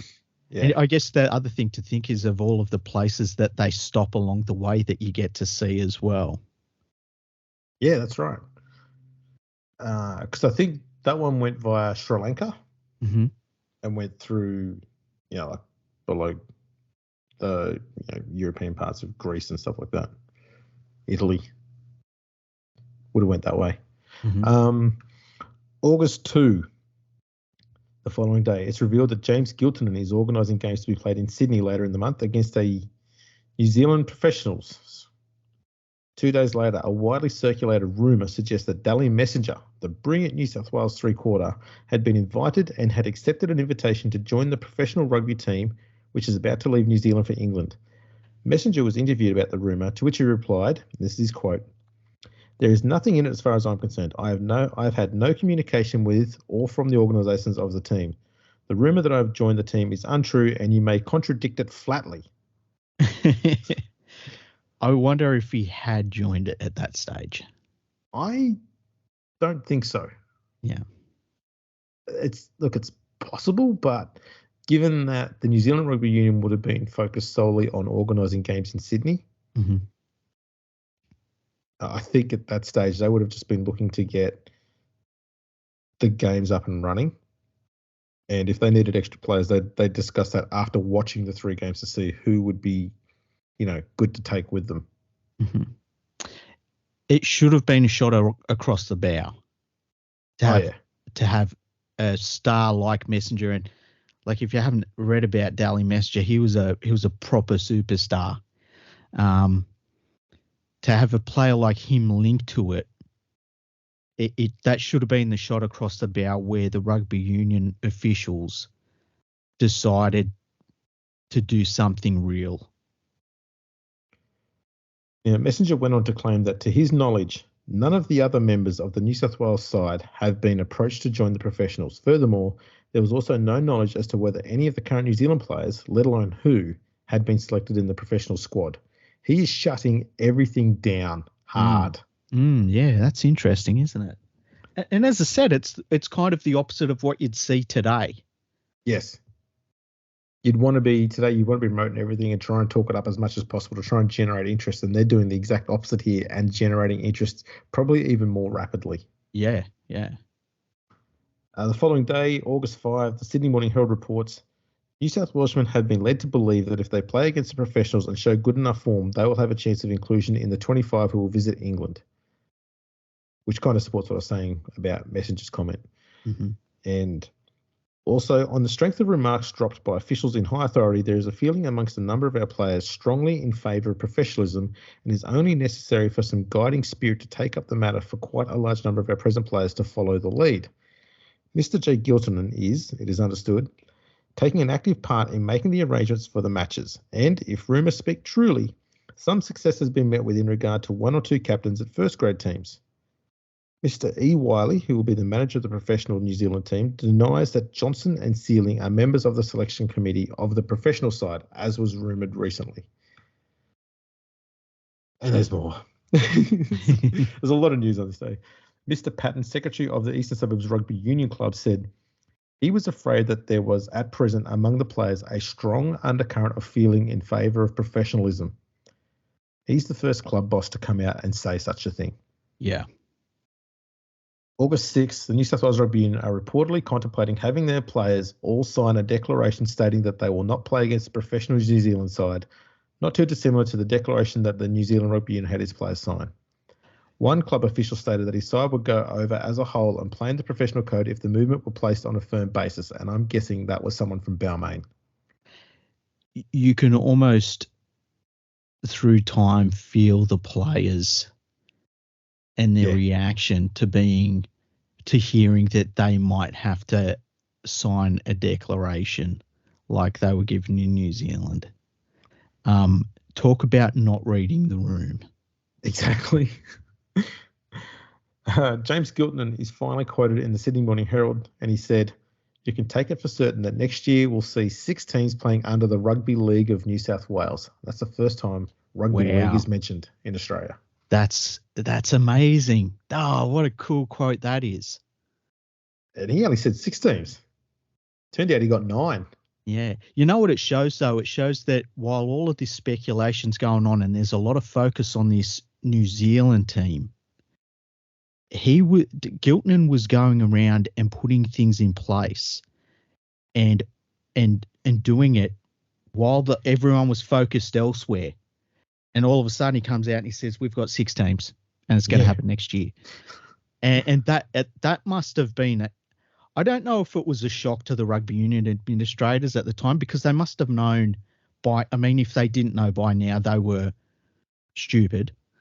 But for him to come out and say that we are going ahead with a 6-team comp, and as you say, he only says 6 teams. I mean, that is a gigantic leap forward all of a sudden. Yes. Now, there's 2 big quotes on this same day in response to that. Mm-hmm. Well, one's in response to it, and that's from Mr. Wood, president of the MRU. He stated that if clubs were not satisfied with the administration of affairs, they had the remedy in their own hands. Each club elected 3 delegates to the union, one of whom also acted on the committee. The latter elected the various officers, including the secretary and treasurer, so that the administration of the funds rested with them. He went on to say that professional in rugby, its influence is baneful and pernicious. Pernicious.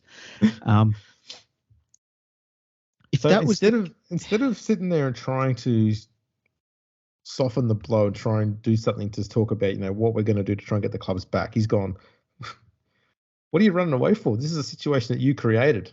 And he's basically blaming them. Yeah, he put it back on them. Put it back on them. Look, it's not the silliest move in the world, but at the same time, I'm almost certain that if a player asks the clubs, well, why is this the case then? The clubs must have had a really good answer to why they can't just use their influence and make it all professional immediately. Yes. And now, remember Mr. Lewis Abrams from the very start. Mm-hmm. He's a delegate of the Glebe Rugby Union Club, and he stated, I think by next year there will be 7 or 8 professional clubs in Sydney. I see no difference in playing football for payment as to playing cricket for money. That didn't go down well. Yeah, but those comments are really interesting because it's Giltinan that's putting it together. Yes. And with the meetings are happening at his shop. And that I love that because it ties so many things together. That's right. Now, the next bit's a bit wordy. It's on August 7, the Sydney Morning Herald, they labelled the new professional New Zealand side as the All Golds. And I believe that's the first time that happened in Australia. Mm-hmm. The article then asks, and this is the wordy bit, what has brought about all this trouble in the midst of a rugby boom? In nearly every case, the fingers of those who answer point to the Rugby Union and what is termed its greed. Several first-grade players yesterday spoke bitterly of the desire on the part of the union officials to have a big bank balance without taking into consideration the fact that the players provide the sport, and they should be encouraged. These players are connected with various clubs, and the spirit of rivalry for local distinction and supremacy has been the keynote of their energy and enthusiasm. There's friendly rivalry on all sides, but the union, it is claimed, has killed that rivalry by dragging the leading clubs out of their own districts every Saturday and Sunday in order to provide more gate money by taking them to the bigger ground at the SCG. That is going to become very, very important very quickly. Correct. It says here the SCG was obtained by the Rugby Union for 12.5% of the day's takings, while on such grounds as the University Oval, they would have to pay 33%. So it was even cheaper for them to play there, and they got more people in there, so they made even bigger profits there. Mm-hmm. Mm-hmm. Throughout this season, the University Club has provided the sport Saturday after Saturday at the SCG to help swell the funds of the union, while at the same time an inferior match was being played at their home ground, which should not draw an audience sufficient to do little more than pay working expenses. The university men, who are as true and loyal amateur sports as are to be found anywhere, and I will note they were in Rugby League when they came across, they didn't get paid. Oh, really? I didn't know that. Nope. Wow.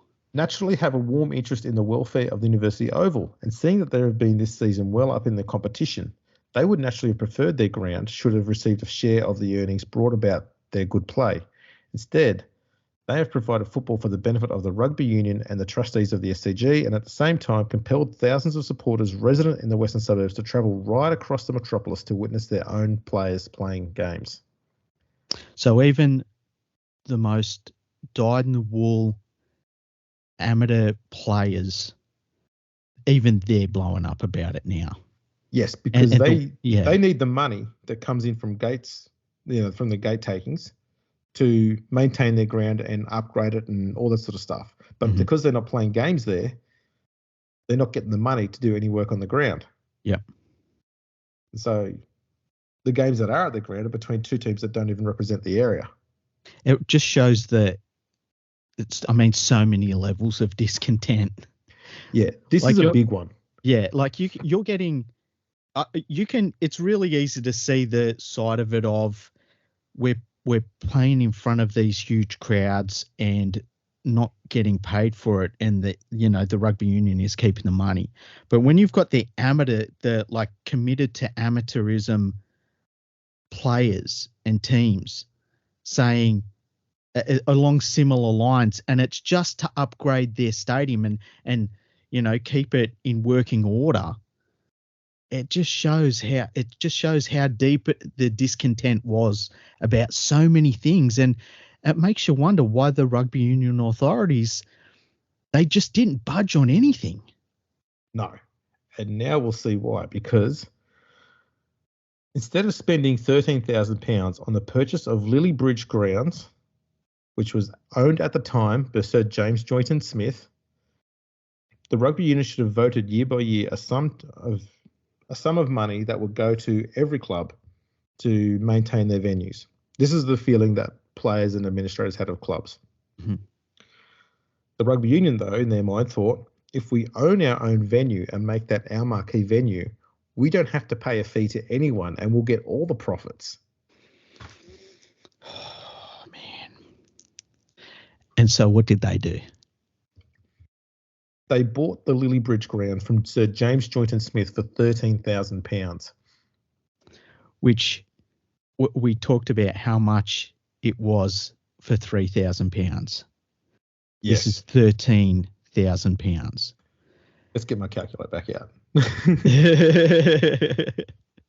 mean, this is pretty big. This is a gigantic moment that the rugby union authorities probably, they did not realise. It's about $2 million now. Okay. Now, who did they buy this ground off again? Sir James Joynton Smith. Now, people need to remember that name. Yes. Played a huge role in the survival of rugby league in 1909. If you want to know more about that, check out the 1909 episode. He's very important and very rich. And it probably helps that he got £13,000 handed to him too. Yeah, he has at least £13,000. And the rugby union authorities bought that ground off him and gave him, and they didn't give him the money, they purchased it. But it is interesting to see where that money ends up. That's right. So, yeah, a lot of clubs and players thought that the money that they spent there should have gone to the venues to improve seating accommodation at venues like Rushcutter Bay Oval, Wentworth Park, Erskineville Oval, and North Sydney Oval. In addition to the SCG and Sydney Sports Ground, they could have done a bit of upgrades there as well. Had it been done, there would not have been the spirit or the cry for professionalism that we currently have. Now, it goes even more into this thing. It's not too much more. Last year, the players had to pay their own expenses to travel into the country, and until late this year, if a player was hurt, he had to do the best he could for himself. Now the clubs going to the country have actual expenses paid, and by arrangement with an insurance company, players insured are also assisted while they are incapacitated from work. It is claimed, however, that it was very hard work to get even these concessions, as the sole aim of the rugby union has been to hoard up money. Mm-hmm. The Sydney Mail showed one of the early signs of the media showing a more open mind to professionalism. Because as we saw before, very aggressive language against professionalism. Yeah. And here's one article quoted. It's very brief. To say the introduction of the money element will kill it is to say that we have no men capable of controlling it. Professionalism has not killed cricket nor golf. On the contrary, it has raised the standard of each of the games. The matter is well worth serious consideration. It is stated that by next season there will be 8 clubs of professional players. Clearly there is to be a great upheaval between now and, well, the end of the week in football circles. I can see where it seemed unlikely from a rugby union official's point of view, because they probably thought so much had to be done in such a little space of time that it was almost impossible. But I think they obviously underestimated Gilton and everybody else that was involved in setting it up, because they were streets ahead. And how organised they were. They were so organised on so many different levels that would even stand up today. You know, the work that they were doing to, like they were absolutely incredible men with what they did. And I think the best way to measure how good they were at what they did, because you consider the time frame that they did this in and compare it to the Super League War, because in my mind, both very, very similar. Yeah. You're breaking away from what's been there and has had no competition for ages, which is the New South Wales Rugby League, and you're going to pull that apart and create your own competition. These guys did it in less than a year. They did it in just over 7 months. Yeah. How long did the Super League War go for? Well, I mean, when we did our Super League War episodes, I mean, the discontent started in the late 80s, early 90s. And, I mean, you could maybe even push it back to the early 80s if you want to see where the seed of the discontent grew. And then, I mean, the breakaway was really started to get momentum in 94, but the Super League competition didn't kick off until 97. So, like, there's that amount of time you could put it in very easily. And it lasted 1 year. 1 year. That was it. And these guys set up this competition that has not stopped. Yeah. And so that's the way you got to look at this. And the other thing is they put in place standards of professionalism. It wasn't just about, you're going to get paid more money. Like they put in place all sorts of different things behind that as well that I don't think many people realize. That's right. And to do it all so quickly is incredible. And when you line that up against the rugby union competitions, who must have had way more money at the time. I mean, their expenses, like it was professional sport except for the players, because everyone else was being paid. And they would have had the money. And it's really incredible to see that they even go as far as to buy a new ground so they can make even more of a profit off of the players, while the players are saying to them, we want more compensation for our time and our effort, and the fact that we can miss working days, actual work days, through injuries. And that's the thing that's key here, is that not once has a player said, we want to get paid a full-time wage for this. Yeah, that wasn't their goal. No, it's all about risk reduction. That's all they wanted. Yeah. But the very important part of that last quote, and that was on August 7, was there is to be a great upheaval between now and the end of the week in football circles. And whoever wrote that nailed it. The following day, the New South Wales Rugby Union had a meeting and released the following statement. The council is satisfied that no suspicion of professionalism attaches to the members of the New South Wales team or the New South Wales members of the Australian team. The special committee have been appointed by the Rugby Union to inquire into rumours freely circulating in the city during the past fortnight as to professional movement among footballers to put up a team against the visiting professionals. One long-standing and prominent rugby union official stated, the real footballers of the state, those who were not possessed of this sudden greed for gold, had nothing to fear for the game. They played for the love of it. This professionalism speculation will have a cleansing effect. All the ragtags and parasites of the game will be eliminated. He went on to say that those players who opt to become professionals would be relegated to their proper sphere, where they could squabble and fight amongst themselves for the few paltry shillings they would get. The atmosphere would be cleared and rendered purer by their removal. That's unbelievable. I, you can feel the reaction of the players all these years later, can't you? You're going to call us parasites just because we want to be looked after when we got injured? While the administrators are being paid. It is outrageous. That is a graphic quote. What a greedy quote, hey? We are in a situation where they, as I said, they're at the crossroads. And they've already started to move down the crossroad of let's do something to look after the players to stop this movement. Yeah. They brought the insurance back in, the medical fund. You go, right, maybe they've decided, you know what, we've got to take it head on and help the players out, and that'll squash everything. And they've just, right here, they're gone, nah, right-hand turn, let's go on the attack. You parasites. Unbelievable. And this is something that I don't think many people have probably talked about in this story ever. If the Rugby Union authorities had just decided to give a little, and they've given a little so far, as you say, but if they looked at the writing on the wall and realized that they're looking at progress here, and other sports have already done this and it's worked, and now it's starting to go into the rugby as well. And we know in hindsight, and that's one thing that we need to remember, is we know the outcome. These people didn't at the time. But it seems really obvious where this is all going. And if they had have just put in place something, just the smallest thing, rugby league probably doesn't happen. No. And if it did, it would have been like the way it began in Queensland, and that was, it'd be all strictly amateur, just playing a different kind of football. Yeah, yeah. And the thing that also gets me is that they had the money to do anything they wanted in that regard. Yeah. And they chose not to.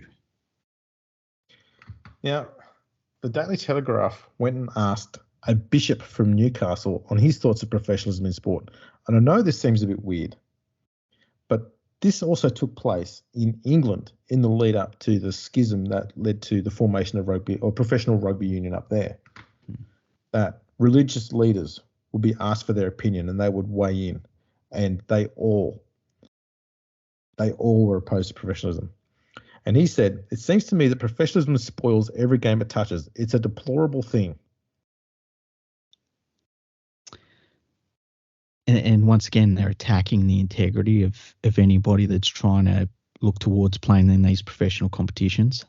Yeah, I don't want to be too going down the line of attacking religions, but to be attacking sports for taking money while they ask people to donate money to them every time they go to church seems hypocritical.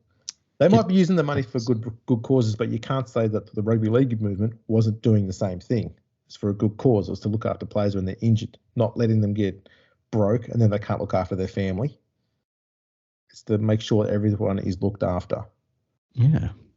Yeah, it's interesting. It's interesting.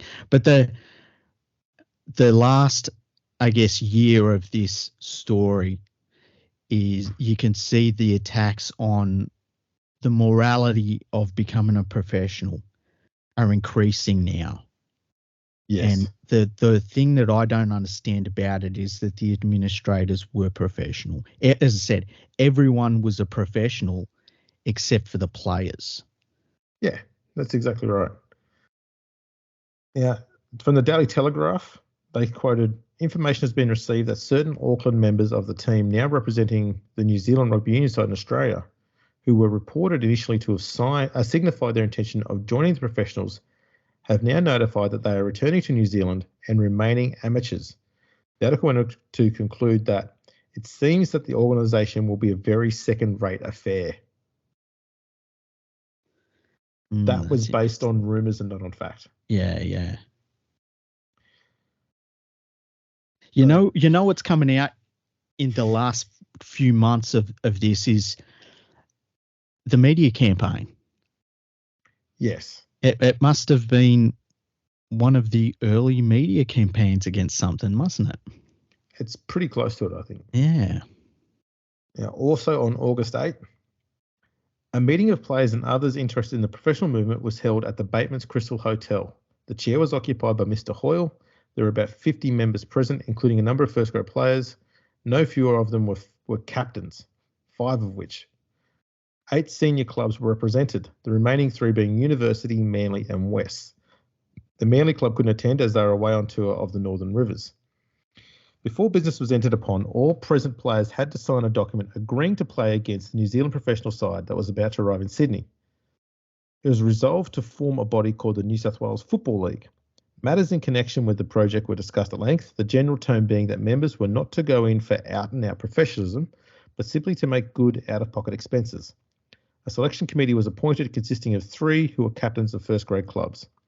It is stated on good authority that some leading players and supporters have received invitations from their have received intimations from their employers that they must either forego their positions or professionalism. So people are having their bosses telling them you need to pick this job or be a professional, because they were under the impression that they would earn a full-time income from playing football, which is not the case. Yeah. And you can understand why bosses would be thinking that, going by the media reports. That's right too. And a lot of them would have been opposed to professionalism as well. Yeah, there would have been. Yeah, there would be people that, they would have been, like we saw with the ARL versus Super League war. There would have been people that took sides. Yes. Now, the question of grounds occupied some attention. There are 3 grounds mentioned as available for the league next season: Wentworth Park, Agricultural Ground, and Hampton Oval. Remember, those first 2 were tied with the Glebe club members, Sir Matthew Harris. Mm-hmm. So most of the men on the Glebe board look to be quite open to having a team in both codes. That's probably more what they're after. Not so much switching codes completely, because Sir Matthew Harris wants as many games as possible at those 2 venues that he runs. Mm-hmm. So he'd be open to having a league team and a union team. That's my view of it, because those venues still make money, so that money is then used for upkeep and upgrades to the venues and stuff. So the more games, the more ticket money coming in, the more money goes into their coffers. Yeah. And then it was revealed that the organisers of the movement are Mr. James Giltinan and a prominent cricketer.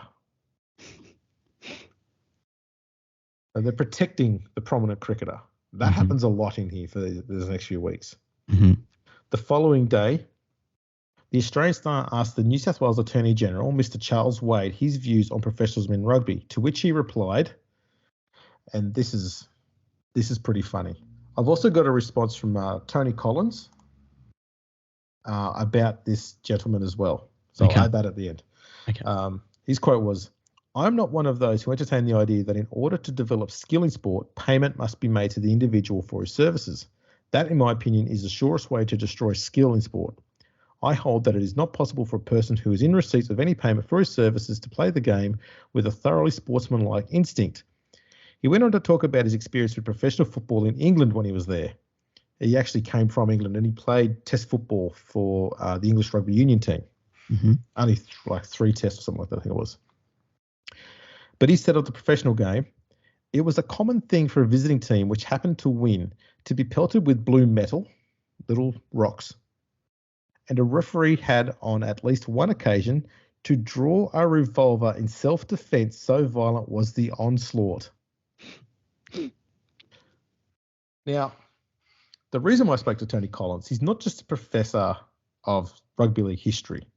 Obviously, in order to follow rugby league history, as you're seeing here, you need to follow some aspects of what goes on with rugby union. And in England, you've also got to follow what goes on in soccer, football. So he's across the history of all the football codes there. And so I asked him, have you ever come across any instance where a referee had to draw a revolver in self-defense? Because to me, it sounds absurd. And he replied, yes, this is completely absurd. I've never come across any press coverage about it. If it happened, it would have been a massive deal and reported on widely. Wade, Mr. Wade, was a compulsive liar about professional sport. He was the New Zealand Rugby Football Union rep on the Rugby Football Union Committee. He said that was the New Zealand Rugby Football Union were members of the RFU, but not on the international board. It was he who also told the press that Baskerville's team was nothing but phantoms just a few weeks before they arrived in the UK, which led some Northern Union journalists to call the team the Phantoms. Wow. So they went to a guy that was probably one of the worst people to talk about it. Because they knew he'd give them the quote that they wanted. Yeah. Wow, that's really interesting. And me and Andrew have talked about this episode a little bit last week, and didn't have that information from Tony Collins yet, and it really puts a completely different perspective on what he said. That's incredible. Because when you told me about a referee having to pull out a revolver, and that's what we talked about. We're like, I feel like that would have been like a mythology within sport. Remember that guy that had to pull a revolver out to protect himself? I would have known about that. I've read enough about history in England football that would have been something that come up. Yeah. And never. Because that not only does it imply that he had to draw a gun, but he had to have taken the gun on the field for the entire game while he was there. Yeah. Because you're not going to get a chance if you're defending yourself to just go, hang on, chaps, I've just got to run into the locker and grab my gun. I'll be back in a sec. You've got to be carrying it on you the whole game. Why would a referee be doing that? Yeah, and it's like it's one of those stories where you tell a story and it gives you incredible imagery in your head of what you're being told, but then when you go through it step by step of, like, as you say, so he always has a gun on his hip while he's refereeing. Like, yeah, it makes no sense, but it does make sense why that man said those things when you hear about his background. That's absolutely incredible. And he became a prominent politician in New South Wales. Yeah, I can't believe that we used to have politicians that would tell fibs. That's crazy, incredible. isn't it? Yeah, I'm glad things have changed. We've moved on from that now. Yeah. August 10, the MOU is understood that they will be disqualifying any professional players for life from the Amateur Rugby Code. On the same day, Lou Delpuche was rumoured to be one of the players who had switched to professionalism, but he denied that claim and added, "I would not play even if I were offered £1,000. It's worth noting that he lined up for East in round 1, 1908. I'm so glad you said that. Yeah. You must have got £1,001, hey? I will add, just as a side note, that's not relevant here at all. Yeah. His granddaughter is Blanche, who married Bob Hawke. Oh, really? That's interesting. There you go. Far out. Another Labor politician. Yeah. August 12. James Gilton states that the team to play against the All Golds will be selected this night. Further comments rated by Victor Trumper, whose identity even at this stage was still being kept secret, with him constantly being referred to as a prominent cricketer. Now, why were they doing that, Andrew? Do you know why, or do you have a feeling why? I don't know why. I'm going to assume that because Trumper was, let's be honest, at the time, he was loved like Donald Bradman was 30 years later. Yeah. He was that freak of nature cricketer that was just like one of these generational cricketers that just came along every now and then and just blew everyone's mind with what they were able to do. And no one was on their level. Mm-hmm. And because he was from Sydney as well, from the eastern suburbs, they absolutely adored him. And any newspaper at the time knew that if they said anything negative or added any negative connotations to someone so beloved, mm-hmm. that would have the opposite effect that they were after. Okay. So Trump is like one of those guys who can't do any wrong. So if he's on the side of the professionals, then by mentioning him with the professional code would give the professionals a lot of good publicity. So it's easier to just say not his name, because they've been slandering rugby league or professional football as well. So we're not going to tie him in with us being negative towards him. Plus, we're not going to use his name to promote the code. Yeah. Okay. So it's a two-way street. They're trying to save their face and not promote rugby league as well. That's my view of it. Because I can't think of any other reason why they would not name him. But they'd name James Gilton, who was a pretty well-known businessman at the time. Yeah. Had no issue with him. And they put Henry Hoyle in there, a politician.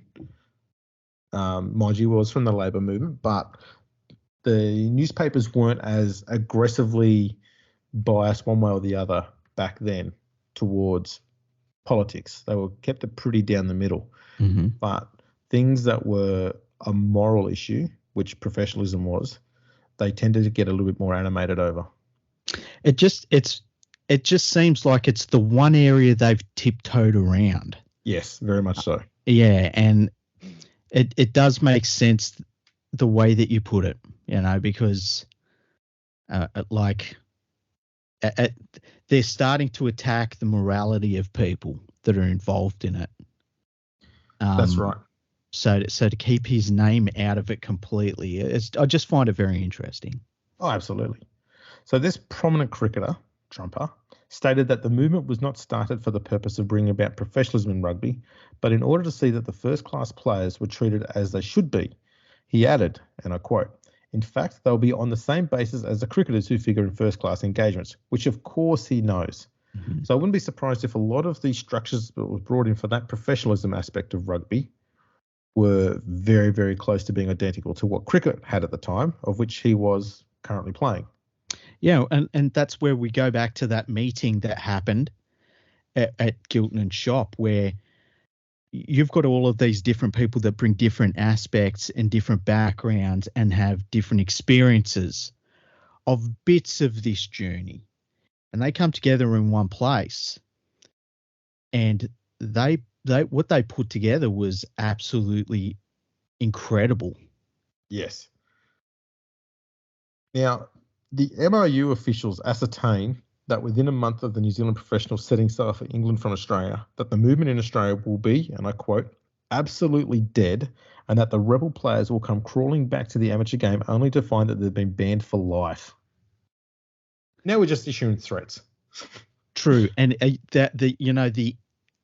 the other thing is that by reiterating the life ban, they basically are saying, you better make this work. Like there's no out. There's no fallback. No.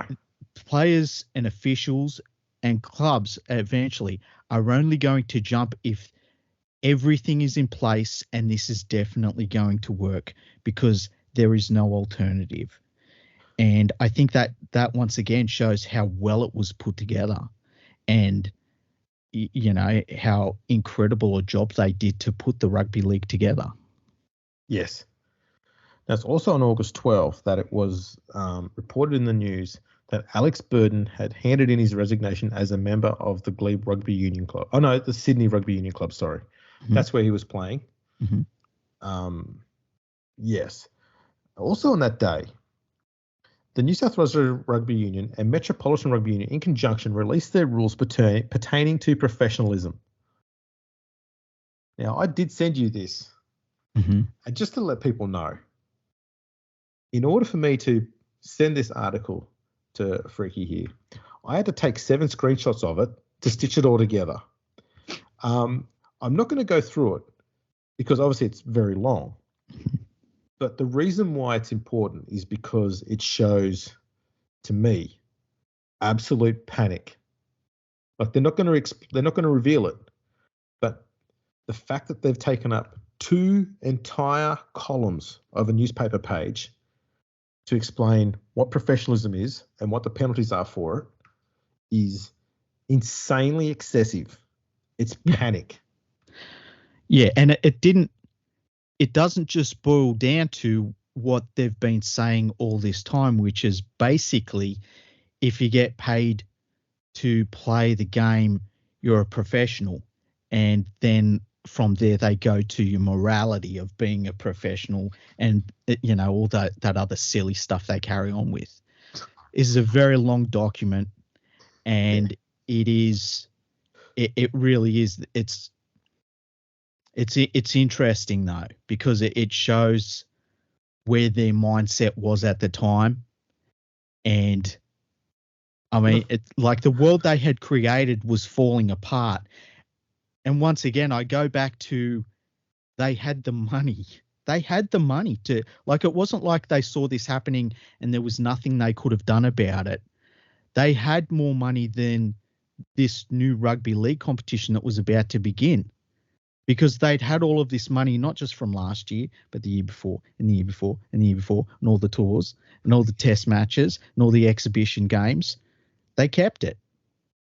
And yet this was their response. Their response wasn't a case of saying, let's do something proactive. Their response was to attack everyone and threaten to ban everyone for life, because they liked the cushy setup they'd had for themselves. Exactly right.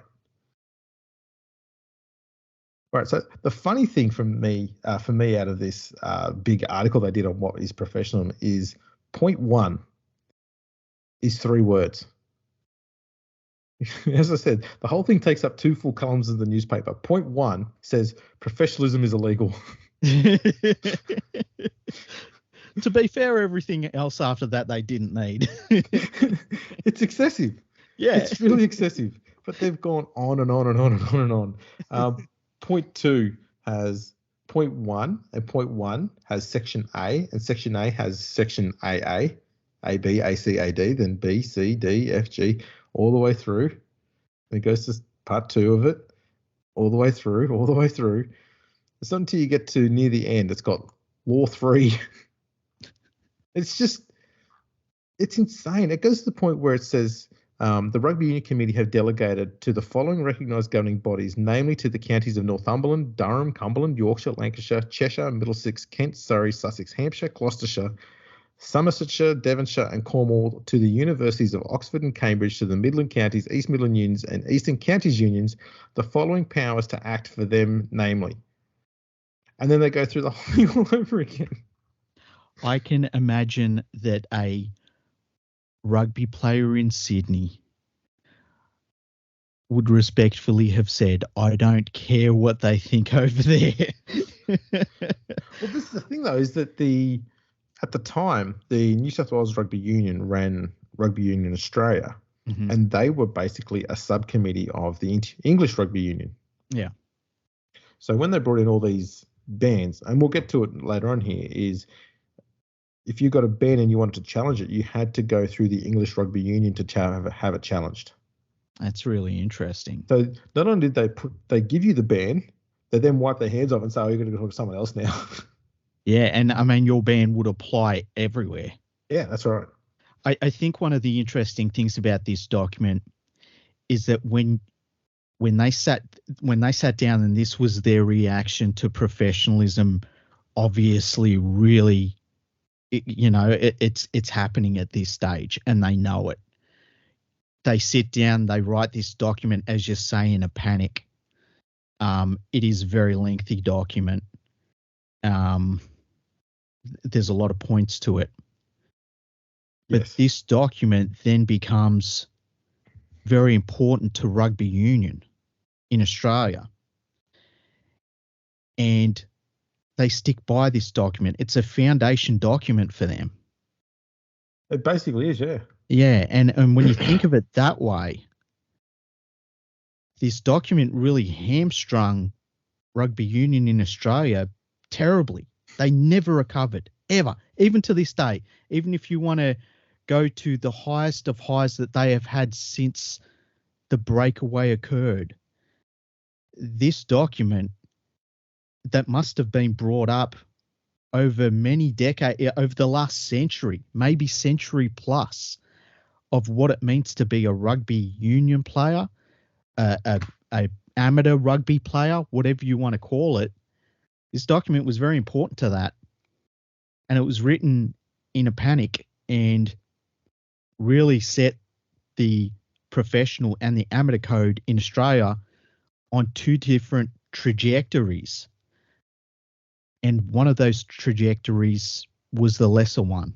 And we know what one that was. Yes. Now we get to the big meeting. August 12.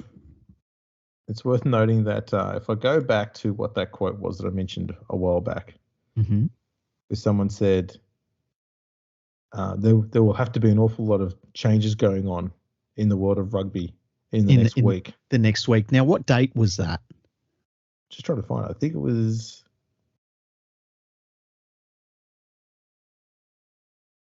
Let's see. August 7. Okay. So we're 5 days after that. We're still within the week. August 12. The second meeting at the Bateman's Crystal Hotel of the professional rugby movement. Here it is revealed what the agreement looked like that the professional players had to sign. Now, if you remember what the New Zealand Rugby Union players had to sign, there was a stat deck. The league one it's a little bit more simple. Mm-hmm. I hereby agree, if selected by the controllers, to play rugby football against the New Zealand professional team at Sydney in any or all of the 3 matches on August 17, 21 and 24 next respectively. That was it. That's it. We just want to know if you're available for selection. That's all it is. You know, what's really coming out in all of this, Andrew, is the people that started rugby league in Australia were geniuses. Absolutely. They just did everything as perfectly as you could have imagined them needing to, in the face of so much like hostility and, you know, the rugby union authorities refusing to budge and then making players sign stat decks, and there's all of this, and they just kept it simple. They kept it simple for the player, but they showed them that everything was in place. They were absolutely genius with what they did. It's incredible. And completely honest and open about everything. The transparency was brilliant. That was the other thing too, the transparency. And it must have been a real breath of fresh air for the players that they talked to. Oh, absolutely. Now, also at this meeting, it's announced that the New South Wales Rugby Football League had been formed officially. Now, I can't remember when over in England they changed from the Northern Football Union to the Rugby Football League. Can you remember what year that was? I can't remember off the top of my head. Was it 1905? Yeah, I think it was earlier than that. I wonder if they chose the name because of that name change from the Northern Union when they made it. It's possible. Possible. Thing is though, rugby league in Australia went with rugby league from day one, whereas England chopped and changed between that and Northern Union for quite a while. Yeah. Henry Hoyle was announced as president, James Gilton as secretary, and for the first time in the media, Victor Trumper was named as being present, along with around 30 players, including Dally Messenger, Bob Graves, the Balmain captain, Arthur Hennessy, Harry Hamill, the Newtown captain, Jim Abercrombie, the North captain, and Alex Burden, the Sydney captain. Other players in attendance were Tommy O'Donnell, Martin Laidlaw, Costello, Turnbull, Slater, Percy McNamara, and Fred Hanlon. All up was revealed that some 100 players had thrown their lot in with the professionals. That didn't take long. Yeah, that's a lot of players. So even today, that would be a lot of players. Oh, yeah. Gilton here, again with the transparency thing, he explained that all players wouldn't be professionals in the strictest sense. Rather, players would be financially covered for all their travel and loss of work wages. It was also suggested that footballers could be further assisted financially by having them manning gates or serve as line umpires, and they would get paid extra for those services in both of those instances. One of Gilton's ideas was to have former rugby players who were out of work hired to come and work as the gatekeepers, and they would be paid to do so. If the league became strong enough, they hoped to also establish pensions for players. All players would be fully insured, and the league would not give an injured man the league would not give an insured man one guinea a week, but much closer to double that, which is what the rugby union was offering. Mm-hmm. And one of the things that come up in that was having former rugby union players be involved in the game in some capacity, because it basically showed that the rugby league were opening their arms to everyone. Current players, former players, because they were all former rugby union players. There were no rugby league players yet. Mm-hmm. And what that would have done would have had those people that did become part of the game, whether it be playing or around the game day experience, they're going back to the people they know, and they're talking about their experiences and that they're earning money doing this. And it just opened up the game's arms to everyone, so that you didn't get players that would say, well, I used to play rugby and I can't imagine being part of this professionalism thing. Those people, they embraced those people as well. And that was probably really important to get goodwill in the Sydney sporting community. Absolutely. The other thing it did is it said, we will be making enough money to pay someone to do this, and we won't be keeping that money like Rugby Union does. Yeah. And the other thing is too, we won't be just giving it to people going forward. We're willing to look at the people that have been before us. That's right. And when you look through everything that they wanted to set up for players at that time in the world, it's so forward thinking. It's incredible. And while Union is going around saying, we're going to ban you, we're going to cancel you, we're going to delete you, all this sort of stuff, Rugby League is not saying anything about getting rid of anyone. They're, as you said, opening their arms up and welcoming everyone in. It's completely positive versus completely negative. It was such a genius move. So Yep. that when you told me that the other day about them looking to employ former Rugby Union players, I just thought that was genius, absolutely genius. And it really showed that they thought of everything. And, this wasn't just a movement that they sort of went along on its own momentum. They really thought this out. And that's why it started and never stopped. Now, also at this meeting, Trump added that he had written to England to arrange for a team to leave Australia in 1908, and all players would gain a certain percentage of the gate taking, so they weren't going over there playing for nothing. Mm-hmm. The matter was then raised by Bob Graves that he was threatened by his employer that if he continued pursuing professionalism, then they would sack him. Giltinan replied, and this is his quote, "Let him come to me and I'll give him one." All the players gave him great applause and cheers for that. And that's why that man's name is on the most beautiful trophy that's ever existed anywhere. Hoyle also explained that any employer who acted upon their threats to sack players who align themselves with professionals, the league would supply the necessary funds to take that employer to court. And that's once again, they were on such a different level to how they were organising this. They were geniuses. It's really impressive to hear it all. Yep. Hoyle also revealed that Mr. J. Finlay had donated £1 and £1, which would be awarded as a prize to whoever scored the first try as a professional. Oh, that's cool. Then a squad of 20 men were named to play against the New Zealand side. They were Charlie Hadley, Jono Stunts, Dally Messenger, Ed Fry, Frank Cheadle, Albert Rosenfeld, Lou Del Puget, Bill Farnsworth, Jack Hickey, Bob Mabel, Arthur Hennessy, Harry Hamill, Sid Pearce, Peter Moyer, Billy Cann, Bob Hargraves, Herb Brackenridge, Harry Glanville, Ted Courtney, and Alf Dobbs. And that name's going to come up again soon. Okay. In another story, it was revealed that Dally Messenger was set to receive £50 for playing in the 3 games against New Zealand, and this drew the ire of one player who abandoned his interest in the professional movement.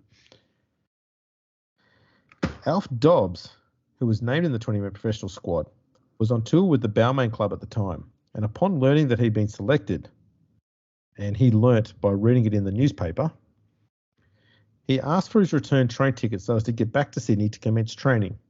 The Balmain Club official contacted the MRU about the matter, and they told him not to do anything until they heard back. August 13, Giltinan wrote a letter to the editor of the Sydney Morning Herald, and he basically, in this letter, it's a lengthy one. Mm-hmm. I'm not going to go through it, but basically in this letter, he explains how the professionalism system worked and how they're not going to be paid as an income. It's about looking after their welfare financially so that they can play the game without fear of any financial loss ever while they're playing.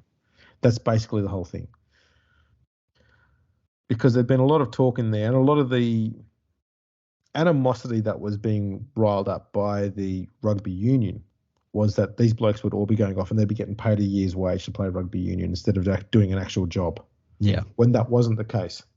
So he's just basically setting the record straight there, even though all the players knew.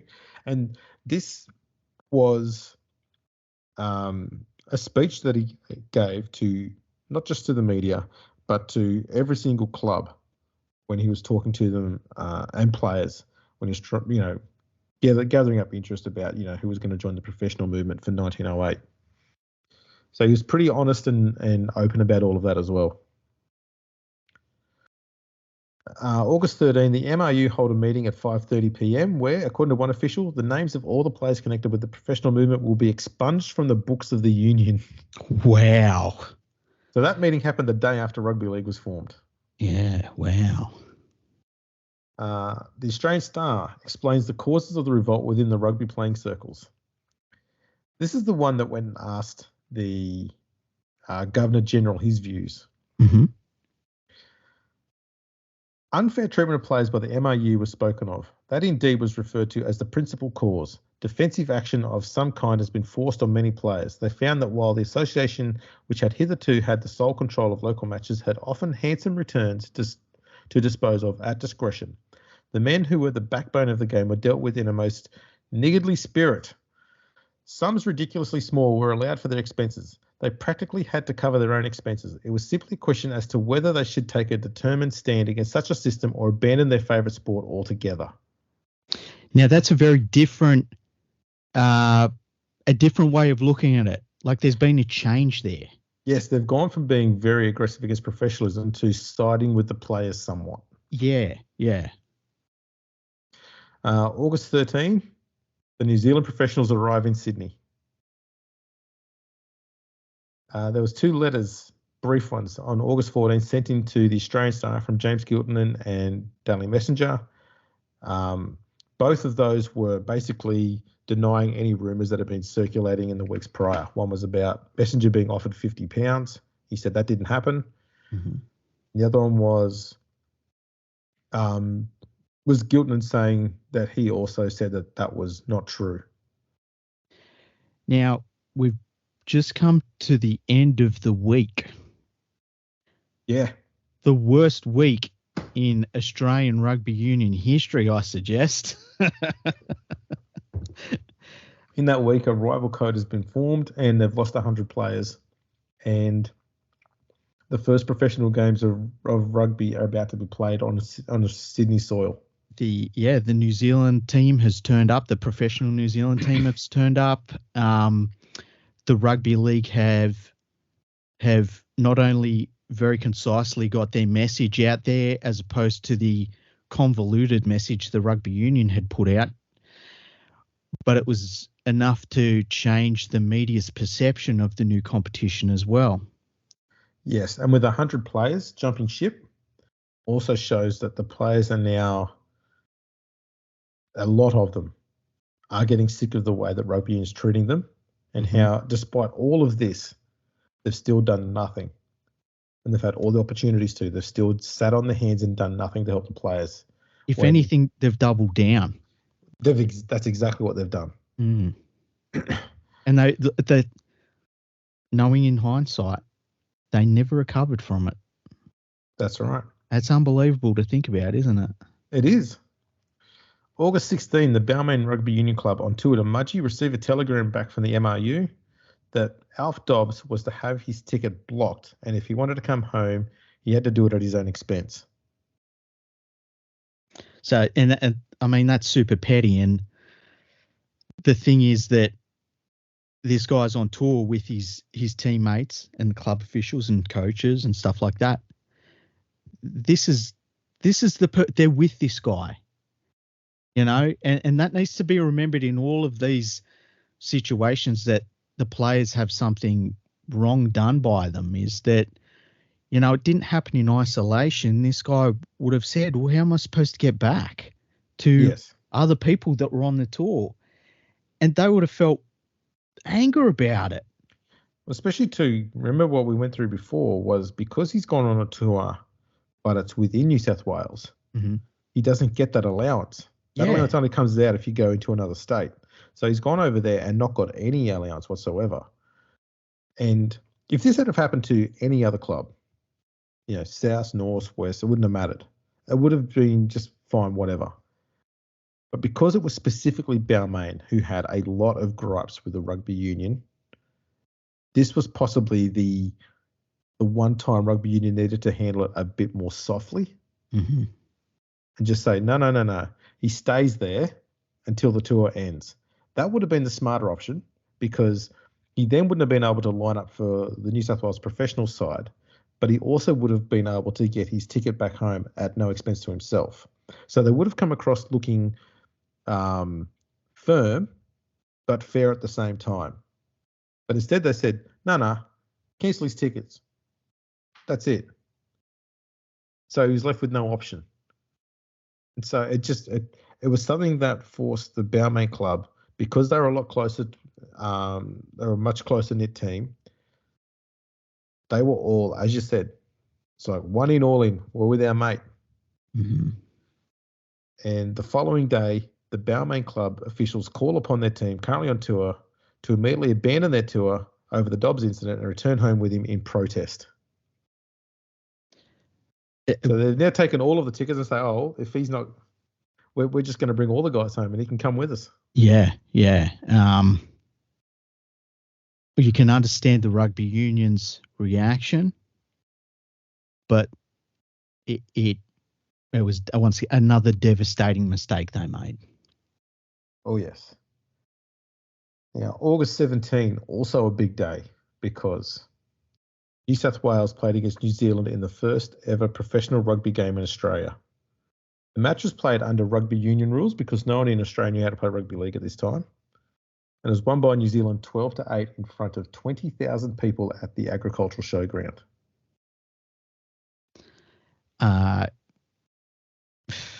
And we're off and racing. Now it's a reality. Yep. It's here now. Yeah. August 18, Dinny Lucky, the captain of Norse, has denied rumours that he's aligned with the league. August 19, Smith, Wynyard and Dunning left Auckland to join the professional New Zealand side in Auckland. The Auckland Rugby Union has disqualified all Auckland members of the team for life. Wow. August 21, the second game between New Zealand and New South Wales. New Zealand wins this 19-5. That was only in front of 4,000 people. It's only 4 days after the last game. Remember, they're playing these three games really closely together. Yeah, and that's something that at this time was really common because they were making money out of it. They played so many games, and you see that from the old Kangaroo tours where they had like 40 matches. Yeah. Like it was basically what they did, and that so like we look at it now, we're like, oh my goodness, how did they do that? This was really common for them back then. That's right. So the first game was on a Saturday. The second game was on Wednesday, which wouldn't have helped either. So 4,000 people turned up for this game. It must have been there must have been a little concern when the crowd dropped so much. Possibly. I think at this stage, though, they would have been thinking any money we get is going to help us, A, pay for the players, and B, put some money in the bank so that we can get the season up and running. At this stage, they were hopeful of getting the competition up and running for 1908, but nothing was concrete at this stage. Mm-hmm. They were just trying to get everything together. So after the second game, it was revealed that Daily Messenger had been added to the New Zealand professional squad to tour the UK. The day after, the New Zealand Rugby Union has expelled all of the professional New Zealand players from Rugby Union in New Zealand.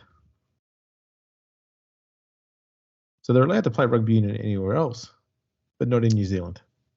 Oh, that's an interesting one. Because didn't you say earlier that the Rugby Union in New Zealand wasn't actually part of the greater Rugby Union governing body system? That's right. Yeah. And a lot of that comes down to, I assume, I've not looked into this. I did try and get someone to give me some information on this, but they didn't get back to me in time. Mm-hmm. In the late 1800s, New Zealand was seen as part of the Australian colony, I believe. Mm-hmm. Mm-hmm. So they probably would have... I believe it's actually in their constitution that they can still become a part of Australia. I'm not surprised. I wouldn't be surprised at all. But so they had a vote whether they wanted to be part of Australia during Federation, and they voted not to be included. Mm-hmm. But I wouldn't be surprised, because Rugby Union was up and running prior to that the New Zealand Rugby Union was run by whatever the New South Wales Rugby Union was doing, and New South Wales Rugby Union was run by whatever England Rugby Union said. Yeah. And that would have been the run. So New Zealand Rugby Union would have been under the guise of whatever the Australian rules were, which is why they didn't have their own organisation at an international level, I'm guessing, because of all of that, the way that worked. There I go again. August 23, Gilton is interviewed by the Evening News, where he revealed the clubs will be formed and they will take part in competition matches in 1908. The clubs are to be established on the district basis, which is the same as those connected with Rugby Union. He also revealed, and I quote, "We intend to play 13 men aside, not 15 as at present.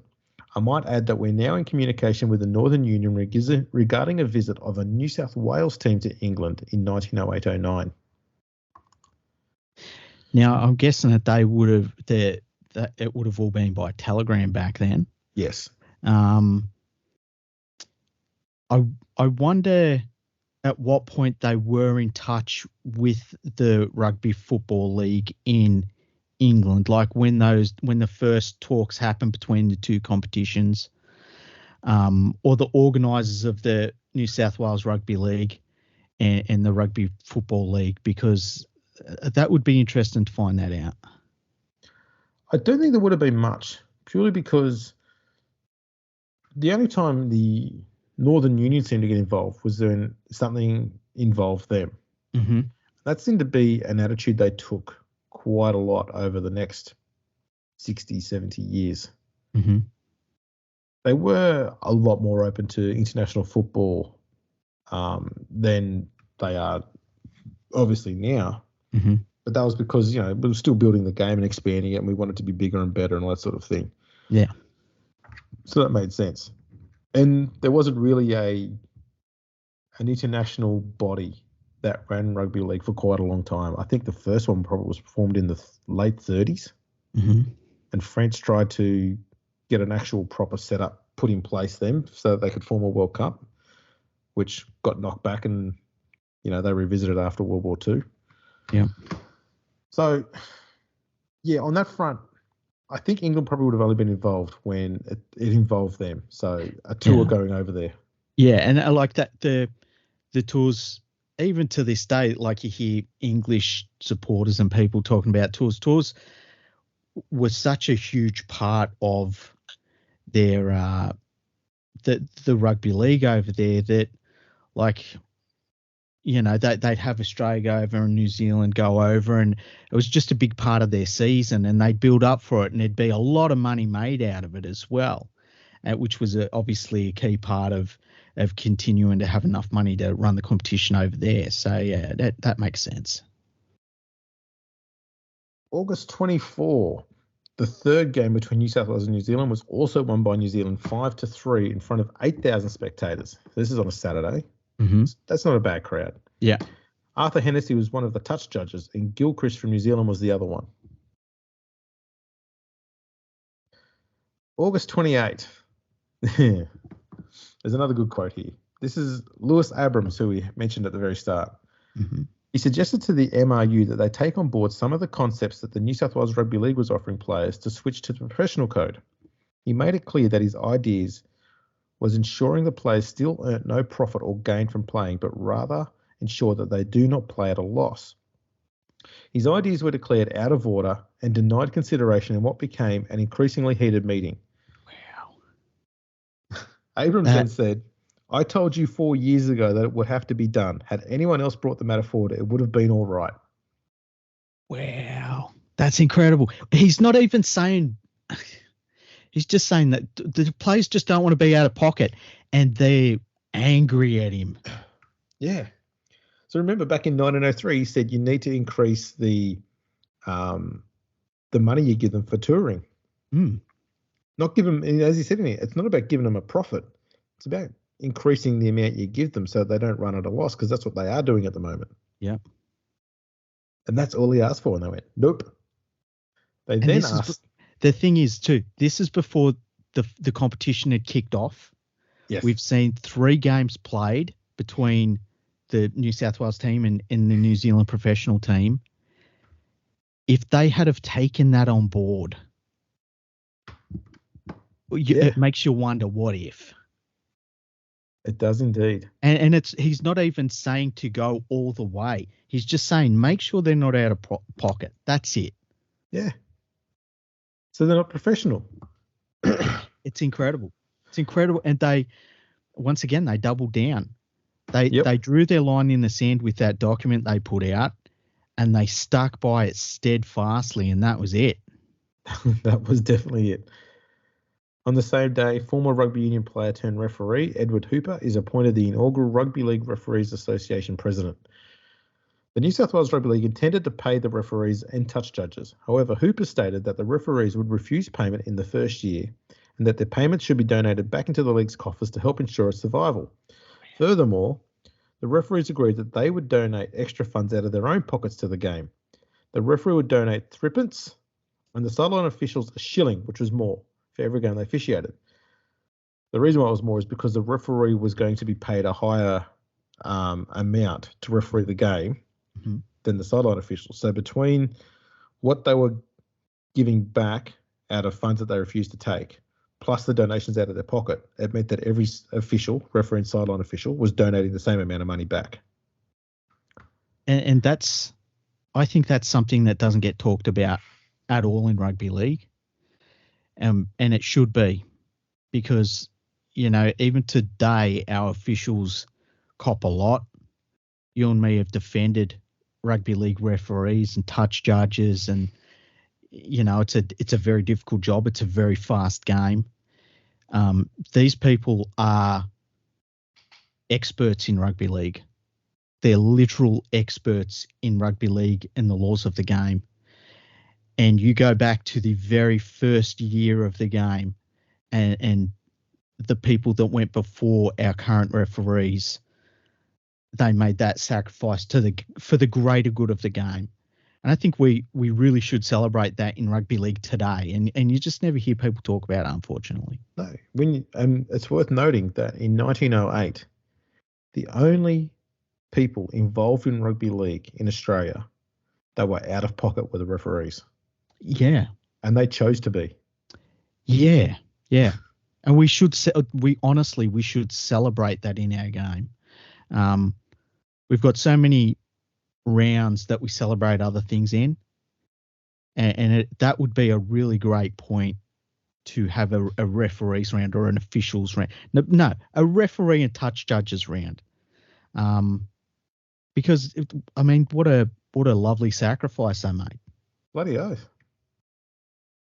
August 29, the New Zealand professional team set sail from Sydney on the RMS Altona to Melbourne, beginning their journey from Australia to England. In Melbourne, they board the RMS Moldavia for the rest of their journey.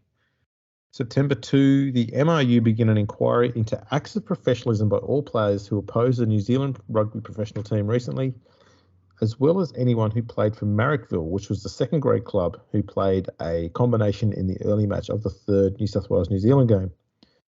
All players were requested to front the committee. However, most players saw the futility in this exercise and didn't bother attending. Yeah, the horses bolted at this point. Yeah, they've already made the decision to go play professional. What's the point of this meeting? Yeah, exactly. The next day, the Daily News in Perth commented on the professional New Zealand side.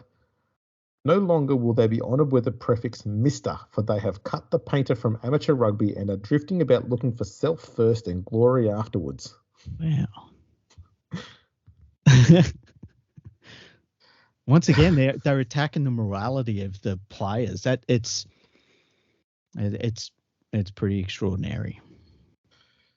Yeah, the paper there, another Perth newspaper asked the New Zealand tour manager, Mr. Palmer, about tour finances, to which he replied, "There is no need to be secret about that. We have been guaranteed by the Northern Union £3,000. We are to take 70% of the gross takings, and if they do not reach the above sum, the unions make the rest up." The journalist replied, "The profits belong to the team." And Palmer responded, "Precisely. Each player shares alike." Even then, after being told time and time again how it was going to work, they're still flabbergasted as to how this system will work. Wouldn't you love to see that interview? Oh, absolutely. There was actually quite a lot more questions involved, but they were the only ones that really stood out. But let me get this straight. The money goes to the players? But that's what it sounds like you're saying to me. But why would you do that? Hang on a second. You guarantee a certain income for the players, and they get money from the games. That almost seems justified, but it seems wrong at the same time. Yeah. It's such a funny mindset. It is. September 11, 1907, the MRU has disqualified all members who played for New South Wales and for Marrickville in the recent professional fixtures.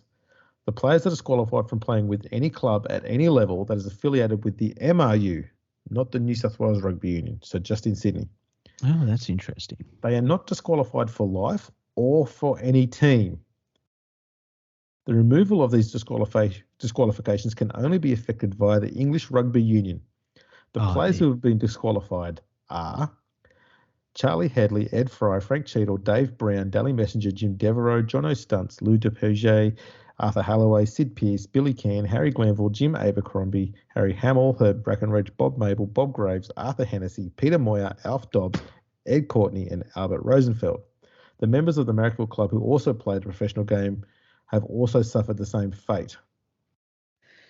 Now, as you were reading those names out, I grabbed my head because the names you listed there, like some of them are some of the all-time greatest players ever. Like legends for not just what they did on the field, but off the field. Oh, yeah. You've got some great test players there even from Rugby Union. Yeah. And they're burning the bridges themselves. Well, I think they figured at this point, if we show favoritism or weakness to players because of their status, then that shows a crack, and we can't do that. So if we're willing to disqualify our absolute elite players, that sends a message to everybody else, don't mess with us. Yeah. That's what they were thinking. In the end, it just forced all of the elite players to just go, well, we don't need this. Yeah, and it put a full stop on, like it was all rugby league going forward for those people from that point on. And they invested in the future of the rugby league because there was no past to go back to anymore for them. And yeah, it's quite extraordinary. Makes you wonder what would have happened if, and we've talked about how the rugby union authorities were not willing to budge whatsoever. Makes you wonder if they had said you're banned during your duration as a professional, but you can come back. How many would have gone back, even if it was towards the end of their careers or at players that maybe just their touring days were behind them or stuff like that, and how that would have affected things. But they made sure that wasn't an option, and they did that to themselves. That's right. And the other thing that's worth noting is most of those players that they've mentioned there were, actually I'd say nearly all of them, were in their 20s. And if they weren't currently in the Wallabies test side, they were the first cabs off the rank just below the elite level. Yeah, there are players there that had super long careers from this point on. Yeah, absolutely. So it's not like they were banning guys that were in their late 20s, early 30s where you'd retire back then. Like they're banning basically a generation of stars. Yes. The crazy thing about it is they made it clear that they have been disqualified from playing in the MRU, but not disqualified for life or from any specific team. But they don't mention how long disqualification from playing in the MRU is. So it means that they're allowed to play outside of Sydney, just not in the MRU, which is the Metropolitan Sydney competition. Now, do you know why they chose to put it that way? I've got a hunch that it's Mhm. because they didn't have maybe the full authority, or they need to convene with the New South Wales Rugby Union first before imparting anything more serious than that. So all they can do is administer how their game is run, which is the Metropolitan League, the Okay. Metropolitan Union. So that's what they would have done. So they would have said, right, they're going to be banned from us. It's up to the New South Wales Rugby Union if they want to extend that ban any further. And I think that's why they've kind of left it there. So I Mhm. know it sounds a bit half-assed sort of thing, I guess, in one sense. But it's not. They're It's just trying to do. it's the first step on Yeah. the steps they need to do to ban them. Yeah, yeah. Yeah, they're working within the limitations that they're set up in, so to Yeah. speak. Yeah.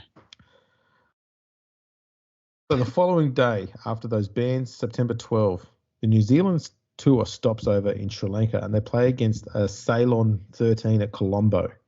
And they won that game 33-6. Messenger scored 2 tries and 6 goals in his first game playing for New Zealand. The match was played under Rugby Union rules. And it's the only time one of the top Rugby League nations has ever been to Sri Lanka to play a game. And it needs to be pointed out, Sri Lanka played New Zealand before Australia did. Before England did. Yeah, it's And Wales. yeah, exactly. It's you would win pub trivia with that one. Oh, yeah. Yeah. Actually, I don't think you'd win it. I think you'd bring it up in pub trivia and someone would say, Sri Lanka, what are you talking about?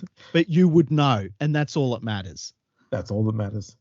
So I'm looking at the names of the Sri Lankan team because, yeah, we've got it on Rugby League Project. I only recently had it researched for me by Jamie Murdoch, a New Zealand Rugby League historian. Mhm. And he sent me the lineup there. And there's a lot of very, what would we say, European, British sort of surnames. Yep. So I'm wondering if maybe the side, because I haven't been able to find out any information about them, but I'm wondering if the side is mainly made up of people from England, New Zealand, that sort of place. Expats, yeah. And they're living there, a lot of expats. There was also 2 military men there. Okay. There was a Captain Bugden who was halfback, and there was a Lieutenant Scrumsher who was the second rower. Okay. But you got surnames like Lockman, Patterson, Norman, Lilly, Williams, Clark, Helmsley, McMillan, Hannah, West, Ash, Gray. They're not the names that you would say sound like they're people from Sri Lanka. There's no Ratatungas, No. Muralitharans, No. Jay Saria. No, there's none of them. I only know the 1995 Sri Lankan cricket team. That's fair. That's fair. Yeah, and that was played in front of about 3,000 people. Oh, wow. That's a fair crowd, actually. Yeah. If we got 3,000 people to watch a test match right now in Sri Lanka, we'd be pretty happy with that. I think you would be. Yeah. September 22. Arthur Hennessy convenes a small gathering of South Sydney locals who are supportive or directly involved in the creation of the new professional rugby game in Sydney. The meeting was held in Hennessy's home at 9 Chapman Street, Surrey Hills, shortly after Basketball's All Blacks had played the New South Wales side. The object of the meeting was the formation of a rugby league club in the South Sydney area. It was a humble beginning for what would soon become the South Sydney Rugby League Football Club. Just 4 men attended. Hennessy, S.G. Ball, Johnny McGrath and Billy Cann. Ed Fry was going to be there, but prior commitments denied him. I got that little bit of information from South Sydney Rugby League Almanac. Great rugby league website if you're a South Sydney fan, you want to see everything that your team's done from day one. Mm-hmm. Brilliant work over there. So on September 30, the New Zealand side arrive in London for the start of their tour. And on October 9, so they've had 8-9 days to rest after 8 weeks on the seas. They don't even get that these days, but they probably really badly needed it. Oh, they would have done. New Zealand played their first official game of rugby league against Bramley, and they win 25-6 at Barley Mount in Leeds. Wow. They then play 3 more games over the next 10 days. They beat Huddersfield 19-8 on October 12, Widnes 26-11 on October 16, and Broughton Rangers 20-14 on October 19. On October 22, the New South Wales Rugby Union notified the Queensland Rugby Union about the recently disqualified players. The QRU endorses those disqualifications, and then they notify all of their country unions. So that's all of the regional areas out there as well. Mm-hmm. The QRL is now preparing for representatives of the professional movement to make plans to commence a professional competition in Brisbane, not because they've heard of one, but because they just figure that's what's going to happen next. That's the next step, yeah. To which the QRU have said that they're very confident they will be able to deny and quash promptly. It's funny, every time that one of these organisations talk about how they'll just shut down this professional movement quickly, that they don't. Yeah, I mean, they never do. When was it that the competition started in Brisbane? 1909. Okay. They did a pretty good job of that. They squashed it hard. But as I said earlier, the game initially in Brisbane, anyway, might have been all over Queensland actually, was amateur, entirely amateur. Mm-hmm. There was a big, and we'll do an episode on it one day about the dramas that went on in Queensland Rugby League, Rugby Union, all that amateur stuff during the early 20s.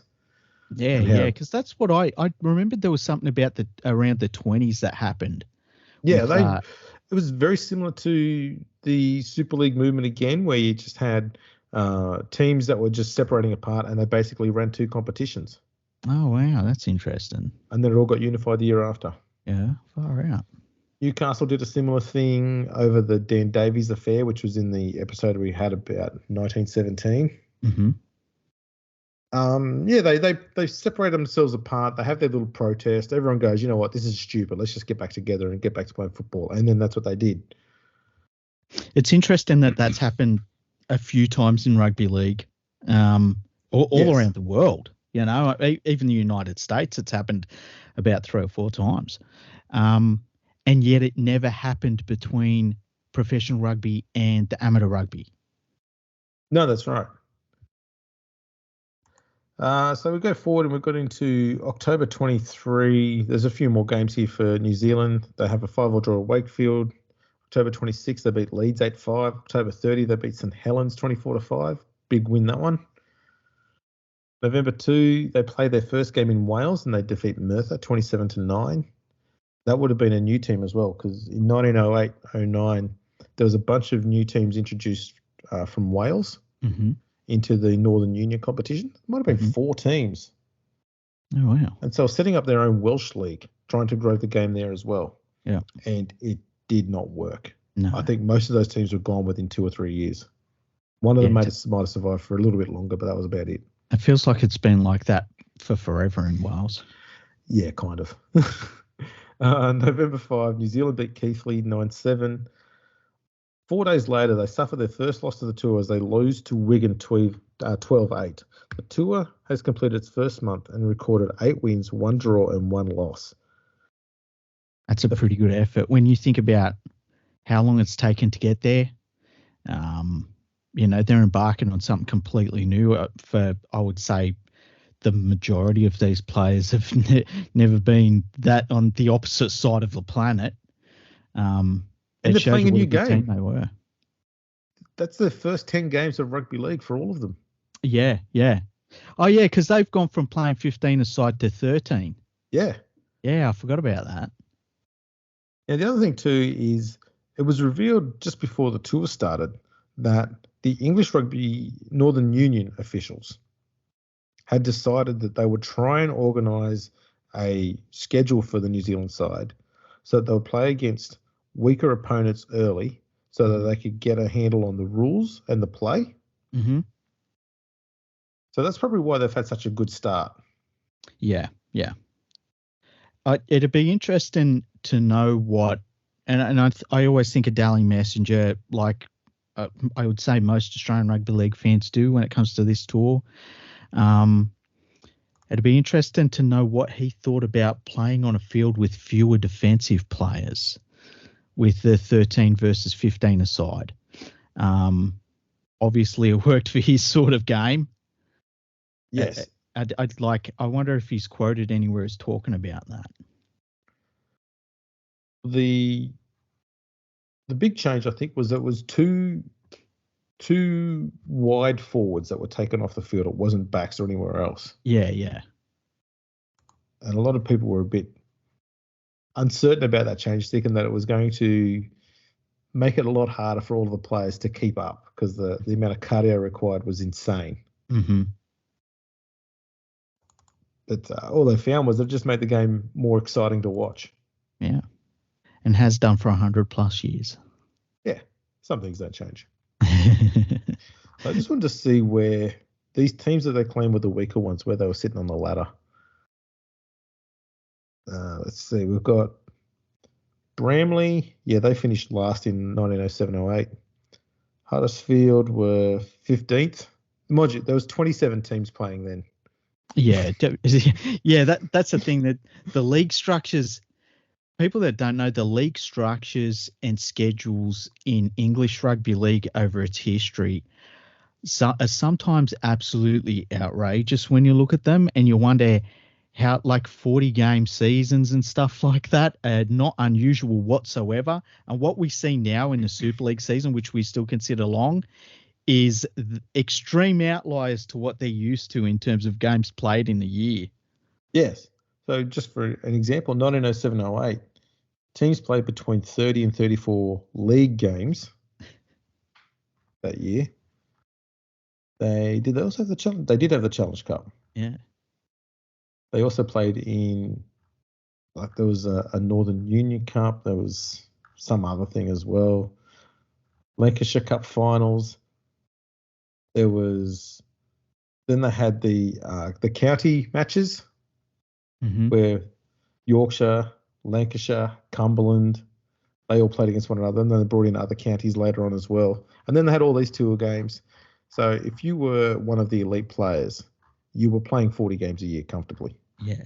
They seem to have a different, like, with professionalism over there, they seem to have, and I think maybe it probably comes out of association football, which we call soccer. Yep. That, you're a professional player, you play as many games as you possibly can.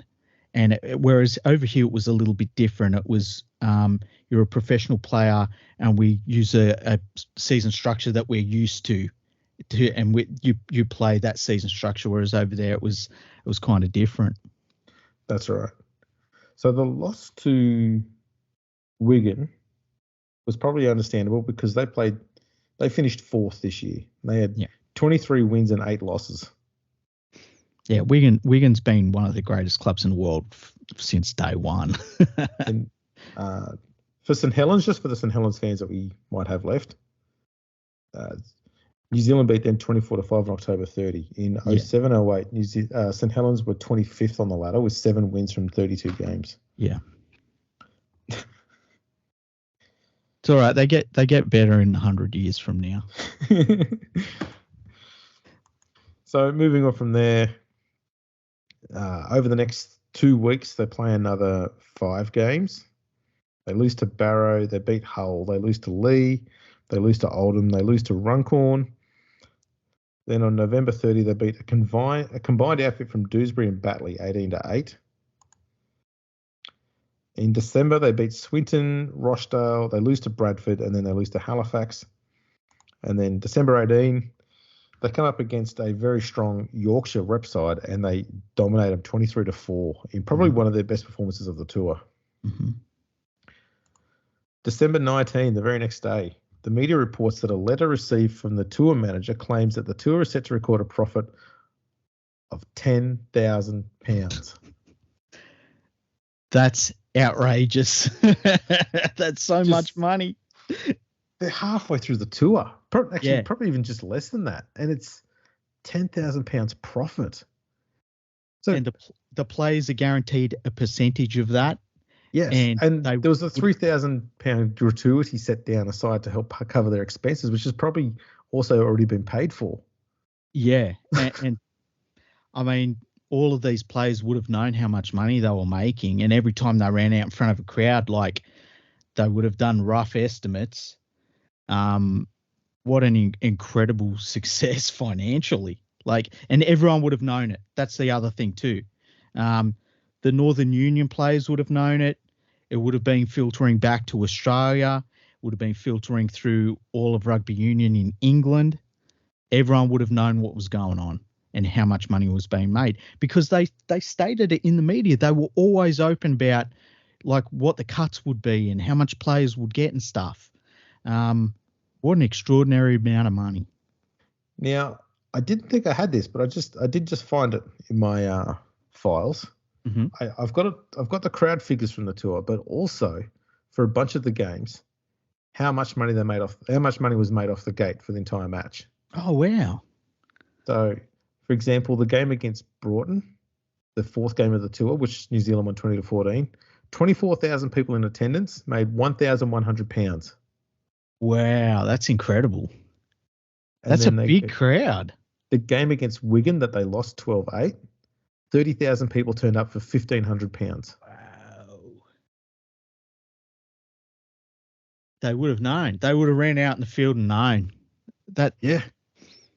What a strange experience for a bunch of young men who had taken this chance and knew there was no going back. And then you go on this long boat ride, takes you so long to get there, and then you run out and it's like, oh, wow. It must have been beyond their wildest dreams. Absolutely. They're making hundreds of pounds every game comfortably. Yeah. And you were saying that the average worker's wage in Sydney was £200 a year. Yeah. Like they're effectively getting rich on this tour. Yeah, it's the tour lasted 5 months. They got 1 year's pay in 5 months. It's crazy. And probably more given how much the profits were. Yeah, because they got a split of how much was made. And so you think how much of a big announcement that was in the Sydney media when it arrived there. Not just how big the money is, but how quickly it was accrued.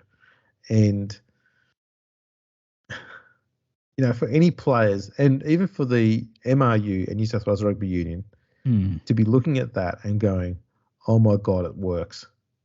How did they? They would have known it works, but yeah. Oh my God, not only did it work, the whole professionalism thing, but now everyone knows how much money we make. And every time there's a tour. And they stuck to their guns. Oh yeah. They were like, everyone knows how much money we've been making out of these tours this whole time and not giving any to the players. Let's keep doing it anyway. How long for? Let's do it until at least 1995. They'll forget about it. Don't worry about it. Cricket season's coming up. They'll forget about it. Craziness. Absolute craziness.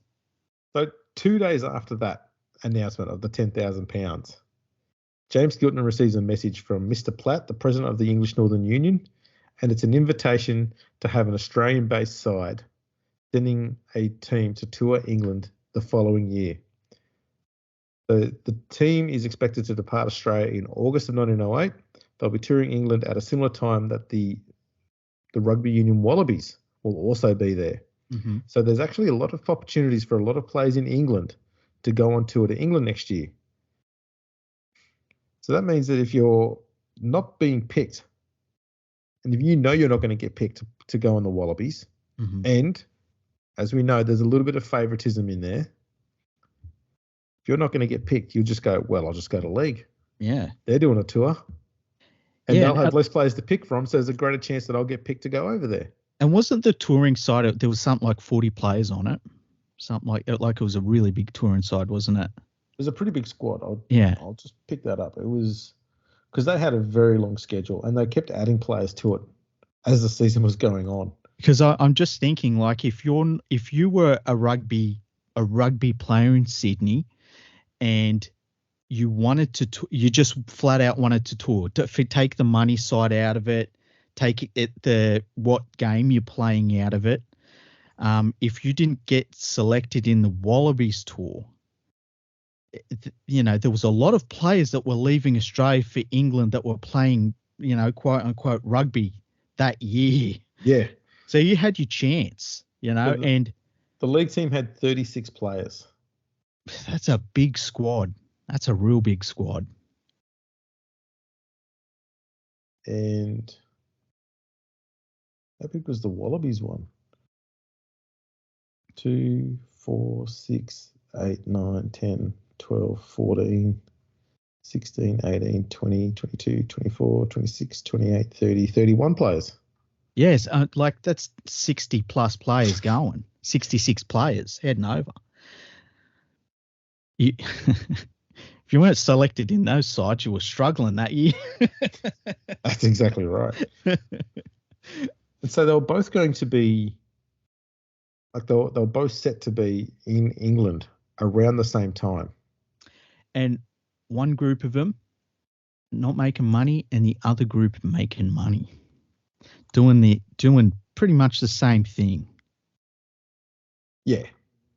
Although for the Kangaroos, it was not as great an experience as it was for the All Golds. All Golds, yeah. There was a lot of things that worked against the Kangaroos, and we'll go into them in depth in the later episodes. But basically, they were met with a lot of workers' strikes and a lot of horrible weather. Mm-hmm. So in Northern England? Yeah, it's hard to believe. Yeah, that's a shocker.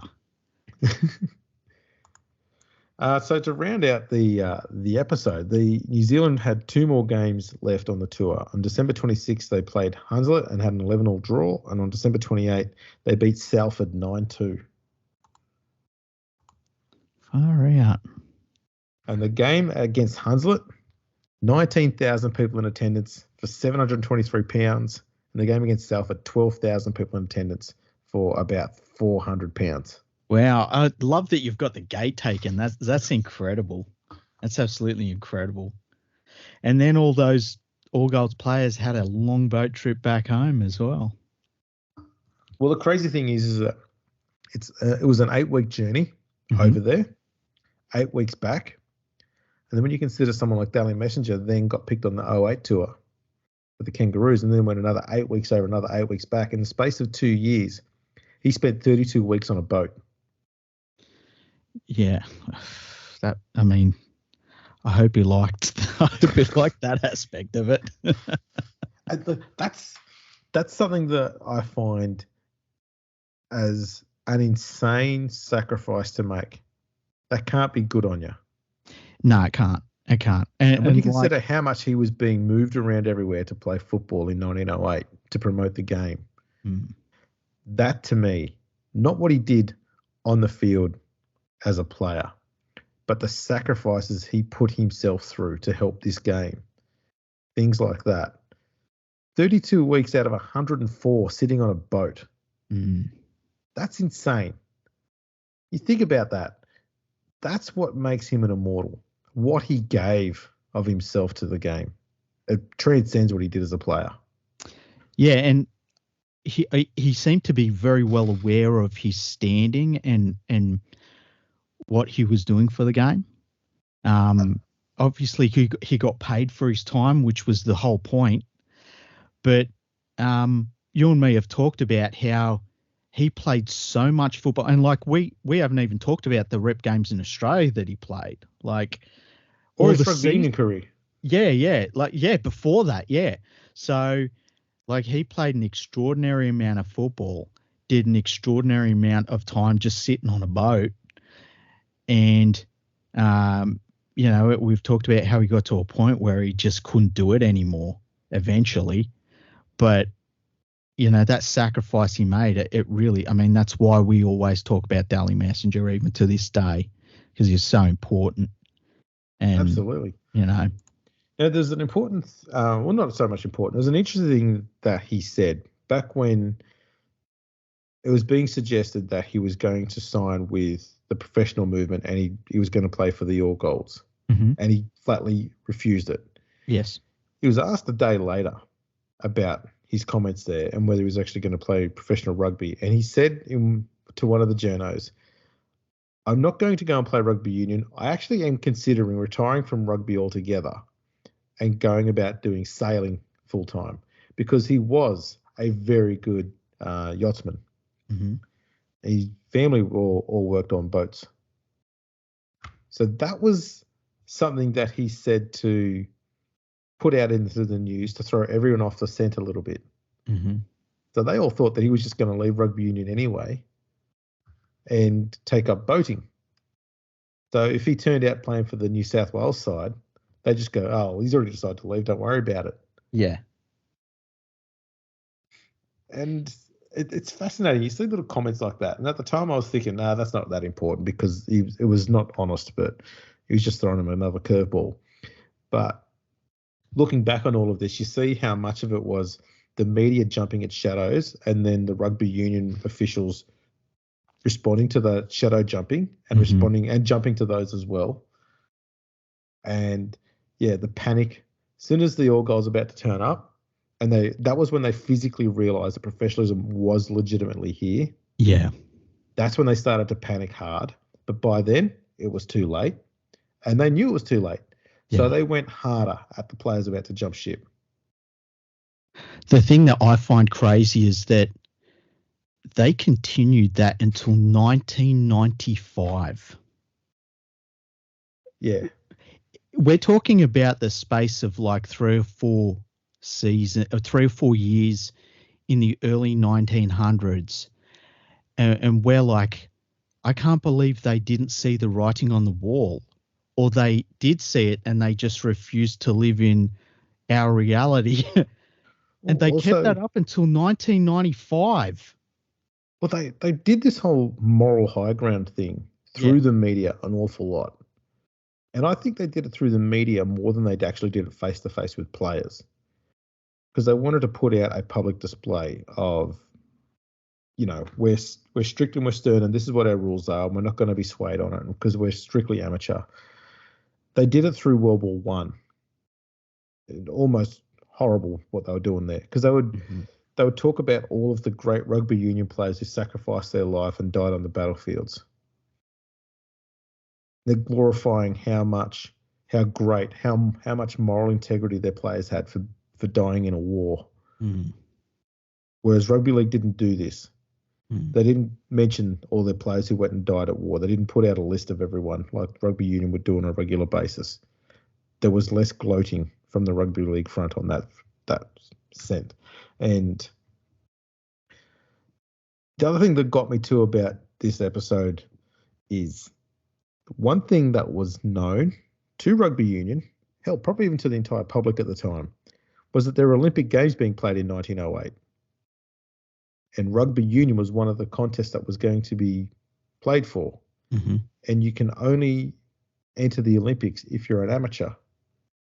Why did the Rugby Union, not once did they mention, if you stick with us, you'll get to go and play for Australia in the Olympics and you might win a gold medal? Because that would have meant something to a lot of those players in those days, because getting a gold medal as a rugby player of either code is unheard of.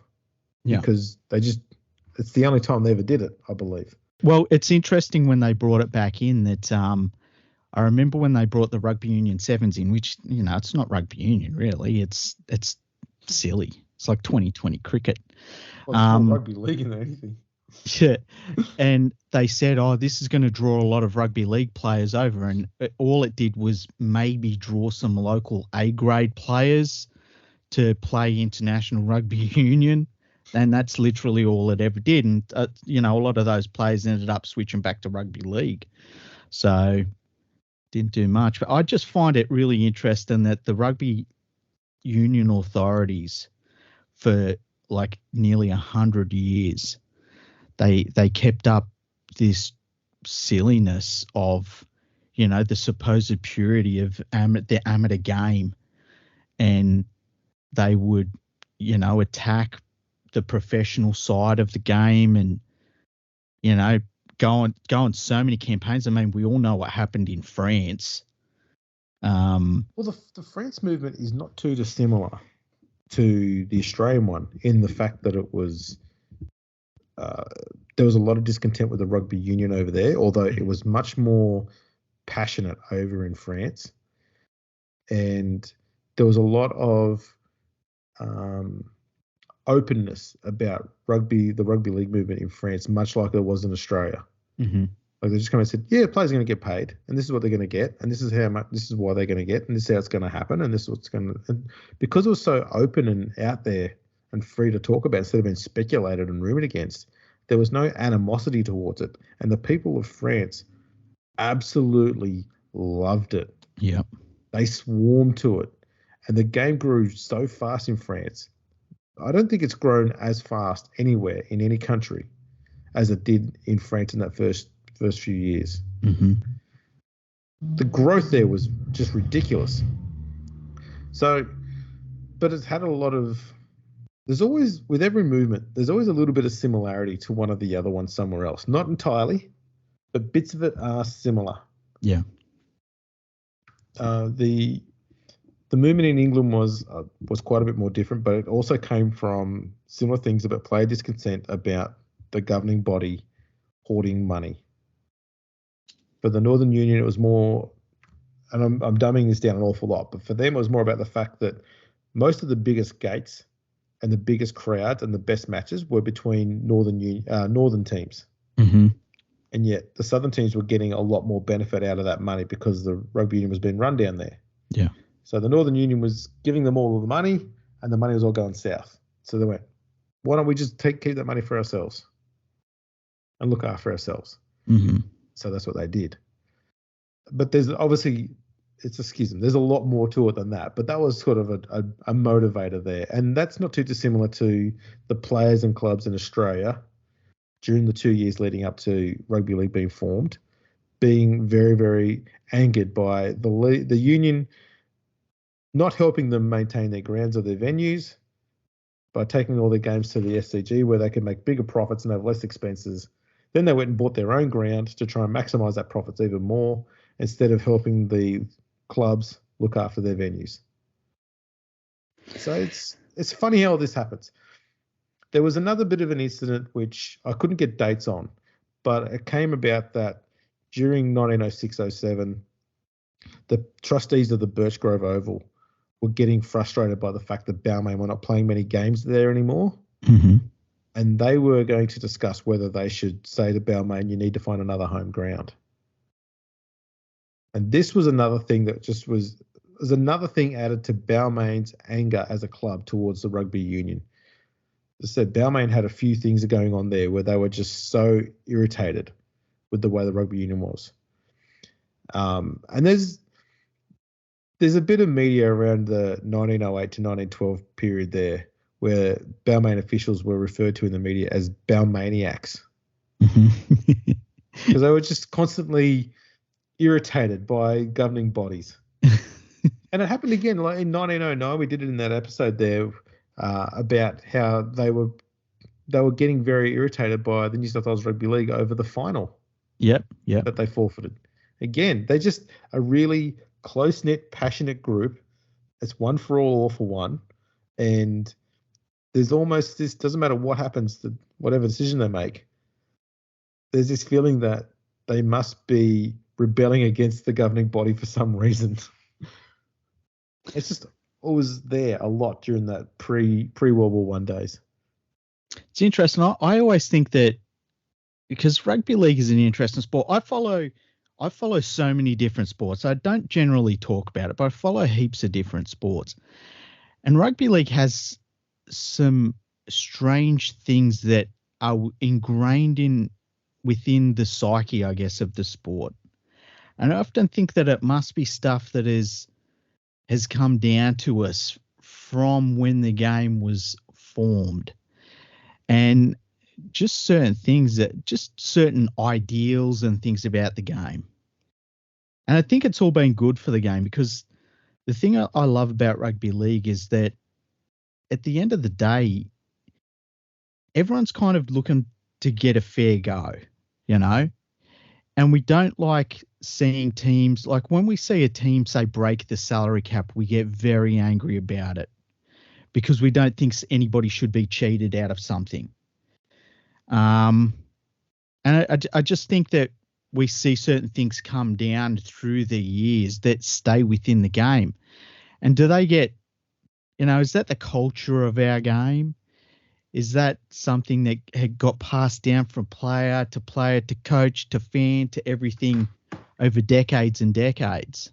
And I think it must be. I think that's where the culture of rugby league is, because the rugby league culture is very earnest, It is. I think, so in recent years, and I'm talking from the 1990s onwards, especially since the Super League war, is the players are still, the fans are still not too distant from the fan base in 1908. Yeah. They're the working classes. They're turning up. They're supporting the game. They're with the game no matter what, through thick and thin. They are always there. They are constant. And the game has proven time and time again that even when it's falling apart and shit's going wrong everywhere, the fans keep it ticking. They keep it functioning. And it's always been that way. But the players have got more and more removed from the fan base. Instead of going to the pub after the games and having a drink with someone, and then you go and work with them Monday to Friday as well, you don't see the players out in the wild anymore. They're all wrapped up in their club doing their stuff because they've got to. They're professionals. They're full-time. It's their job, yeah. It's their job, and it's what you expect of them. But they're not with the everyday person anymore. They've become, two different groups. Yeah, they're not ingrained in the same community for the most part because exactly. Yeah, and it's just different. Like, it's not better or worse. It's just different. That, you know what, Penrith the other day had a gigantic signing session for their supporters, and I was thinking about how, you've got this very successful club over the last number of years, and all of these players that have achieved some really extraordinary things recently, and yet here they were in the sweltering heat signing as many signatures as they possibly could for thousands of people. Like, it was literally thousands of people. And they're just there in big tents, in 40 degrees signing signatures. And I thought, it's one of the cool things about our game that, the players do get on really well with the fans for the most part. And yes, clubs make an effort to, and these days they tend to put on functions and events so that it happens, and they don't need to do that, but they do it, which is really cool. I wonder if it's because the fans today, much like the fans in 1908, have one thing in common, and that is some animosity towards the media because they have animosity towards our game. So I think that just had a common enemy the whole time. Yeah, there's definitely an us versus them culture in rugby league, and an us versus, the people that are trying to keep us in a box sort of thing in rugby league. Yeah. And I think that's one of the great things about rugby league. I think that's why the game has been able to, make rule changes and things like that over the years, because there have been people within the game that have said, look, it can be done better. We don't have to do the same thing over and over again. We can do things better. And we've seen some rule changes have been really, really massive rule changes. And for the most part, they've been made the game better every step of the way. And when I think about everything we've just talked about in this episode, I think about a bloke that grew up in Mount Druitt called Jerome recently, who went on to play with his local district club and had so much success for them. And then next year will be earning $1.2 million a year to play footy for a different club. But if you're not happy about that and you don't see that as a success, you've missed the point of rugby league, because to me that's a fairy tale, and that would be to Jerome and his entire family. And we see that happen over and over and over again. That's why when I see a player get paid, like, when a player signs a 10-year deal like Jason Taumalolo did for $1 million a year, that to me is like, that's vindication for everything that happened in 1903, 1904, 1905, and so on and so forth. That's what it was all about. And, you know, those people that set up the game in the early days, and they were geniuses. And I wonder what they would think when they see the modern day players and everything that they get from the game and what the game has become. I'd love to know what they would think about it. Oh, absolutely. And I mean, that's the other thing too, when we were talking about it in the episode, is it took them 8 months after forming the New South Wales Rugby Football League, 8 months to start their own competition. Mm-hmm. 8 months. And it has never once missed a beat. That's ridiculous. Mm-hmm. I can't fathom to believe how much work went into that. 8 months, starting with not a dollar in the bank. Yeah. That's remarkable. It really is. And all of those names that you talked about in this episode, that like legendary names, names, you know, people that have their names put on stands, some of the greatest sports stands in world sport, you know, and these are the men that we're talking about. It's really, really cool. I love hearing about it. And like, you've done so much work over the last few months and so much research on this. You've found so many cool facts that, you know, it's been extraordinary. And like, I thank you for letting me be a part of it, because you've done so much work. You really need to be commended for it. It's all good, man. Because I love doing this as much as anyone. Because the thing that drives me when it comes to doing research is I love coming across something that I learned for the first time. Mm-hmm. That's the great thing about it. But yeah, so what we're going to do with this is it doesn't end here. It's been a few years since we've done a history thing, and now we're going to be going all in this year.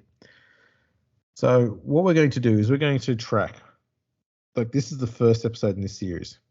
The next episode we'll be looking at January and February of 1908, and then we do a March and April 1908, so on and so forth, until we get all the way through to the end of the 1908 year.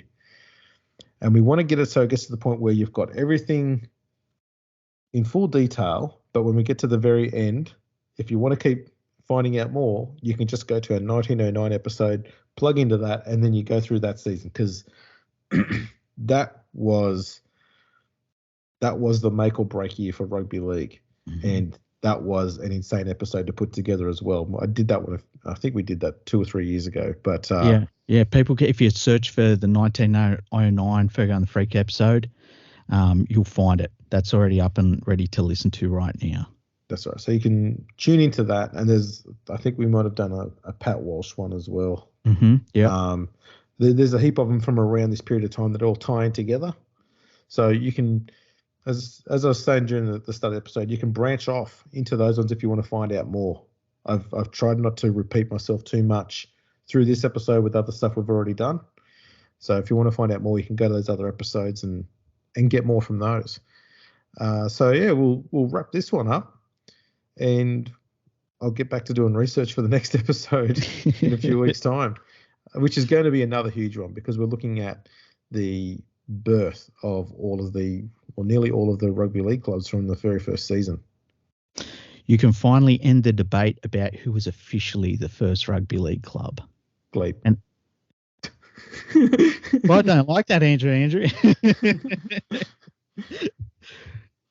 Yeah. So we'll go through that. I mean, given that we discussed South Sydney there, I might even say them. But yeah, I want to say thanks to Sean Fagan and his book, The Pioneers of Rugby League.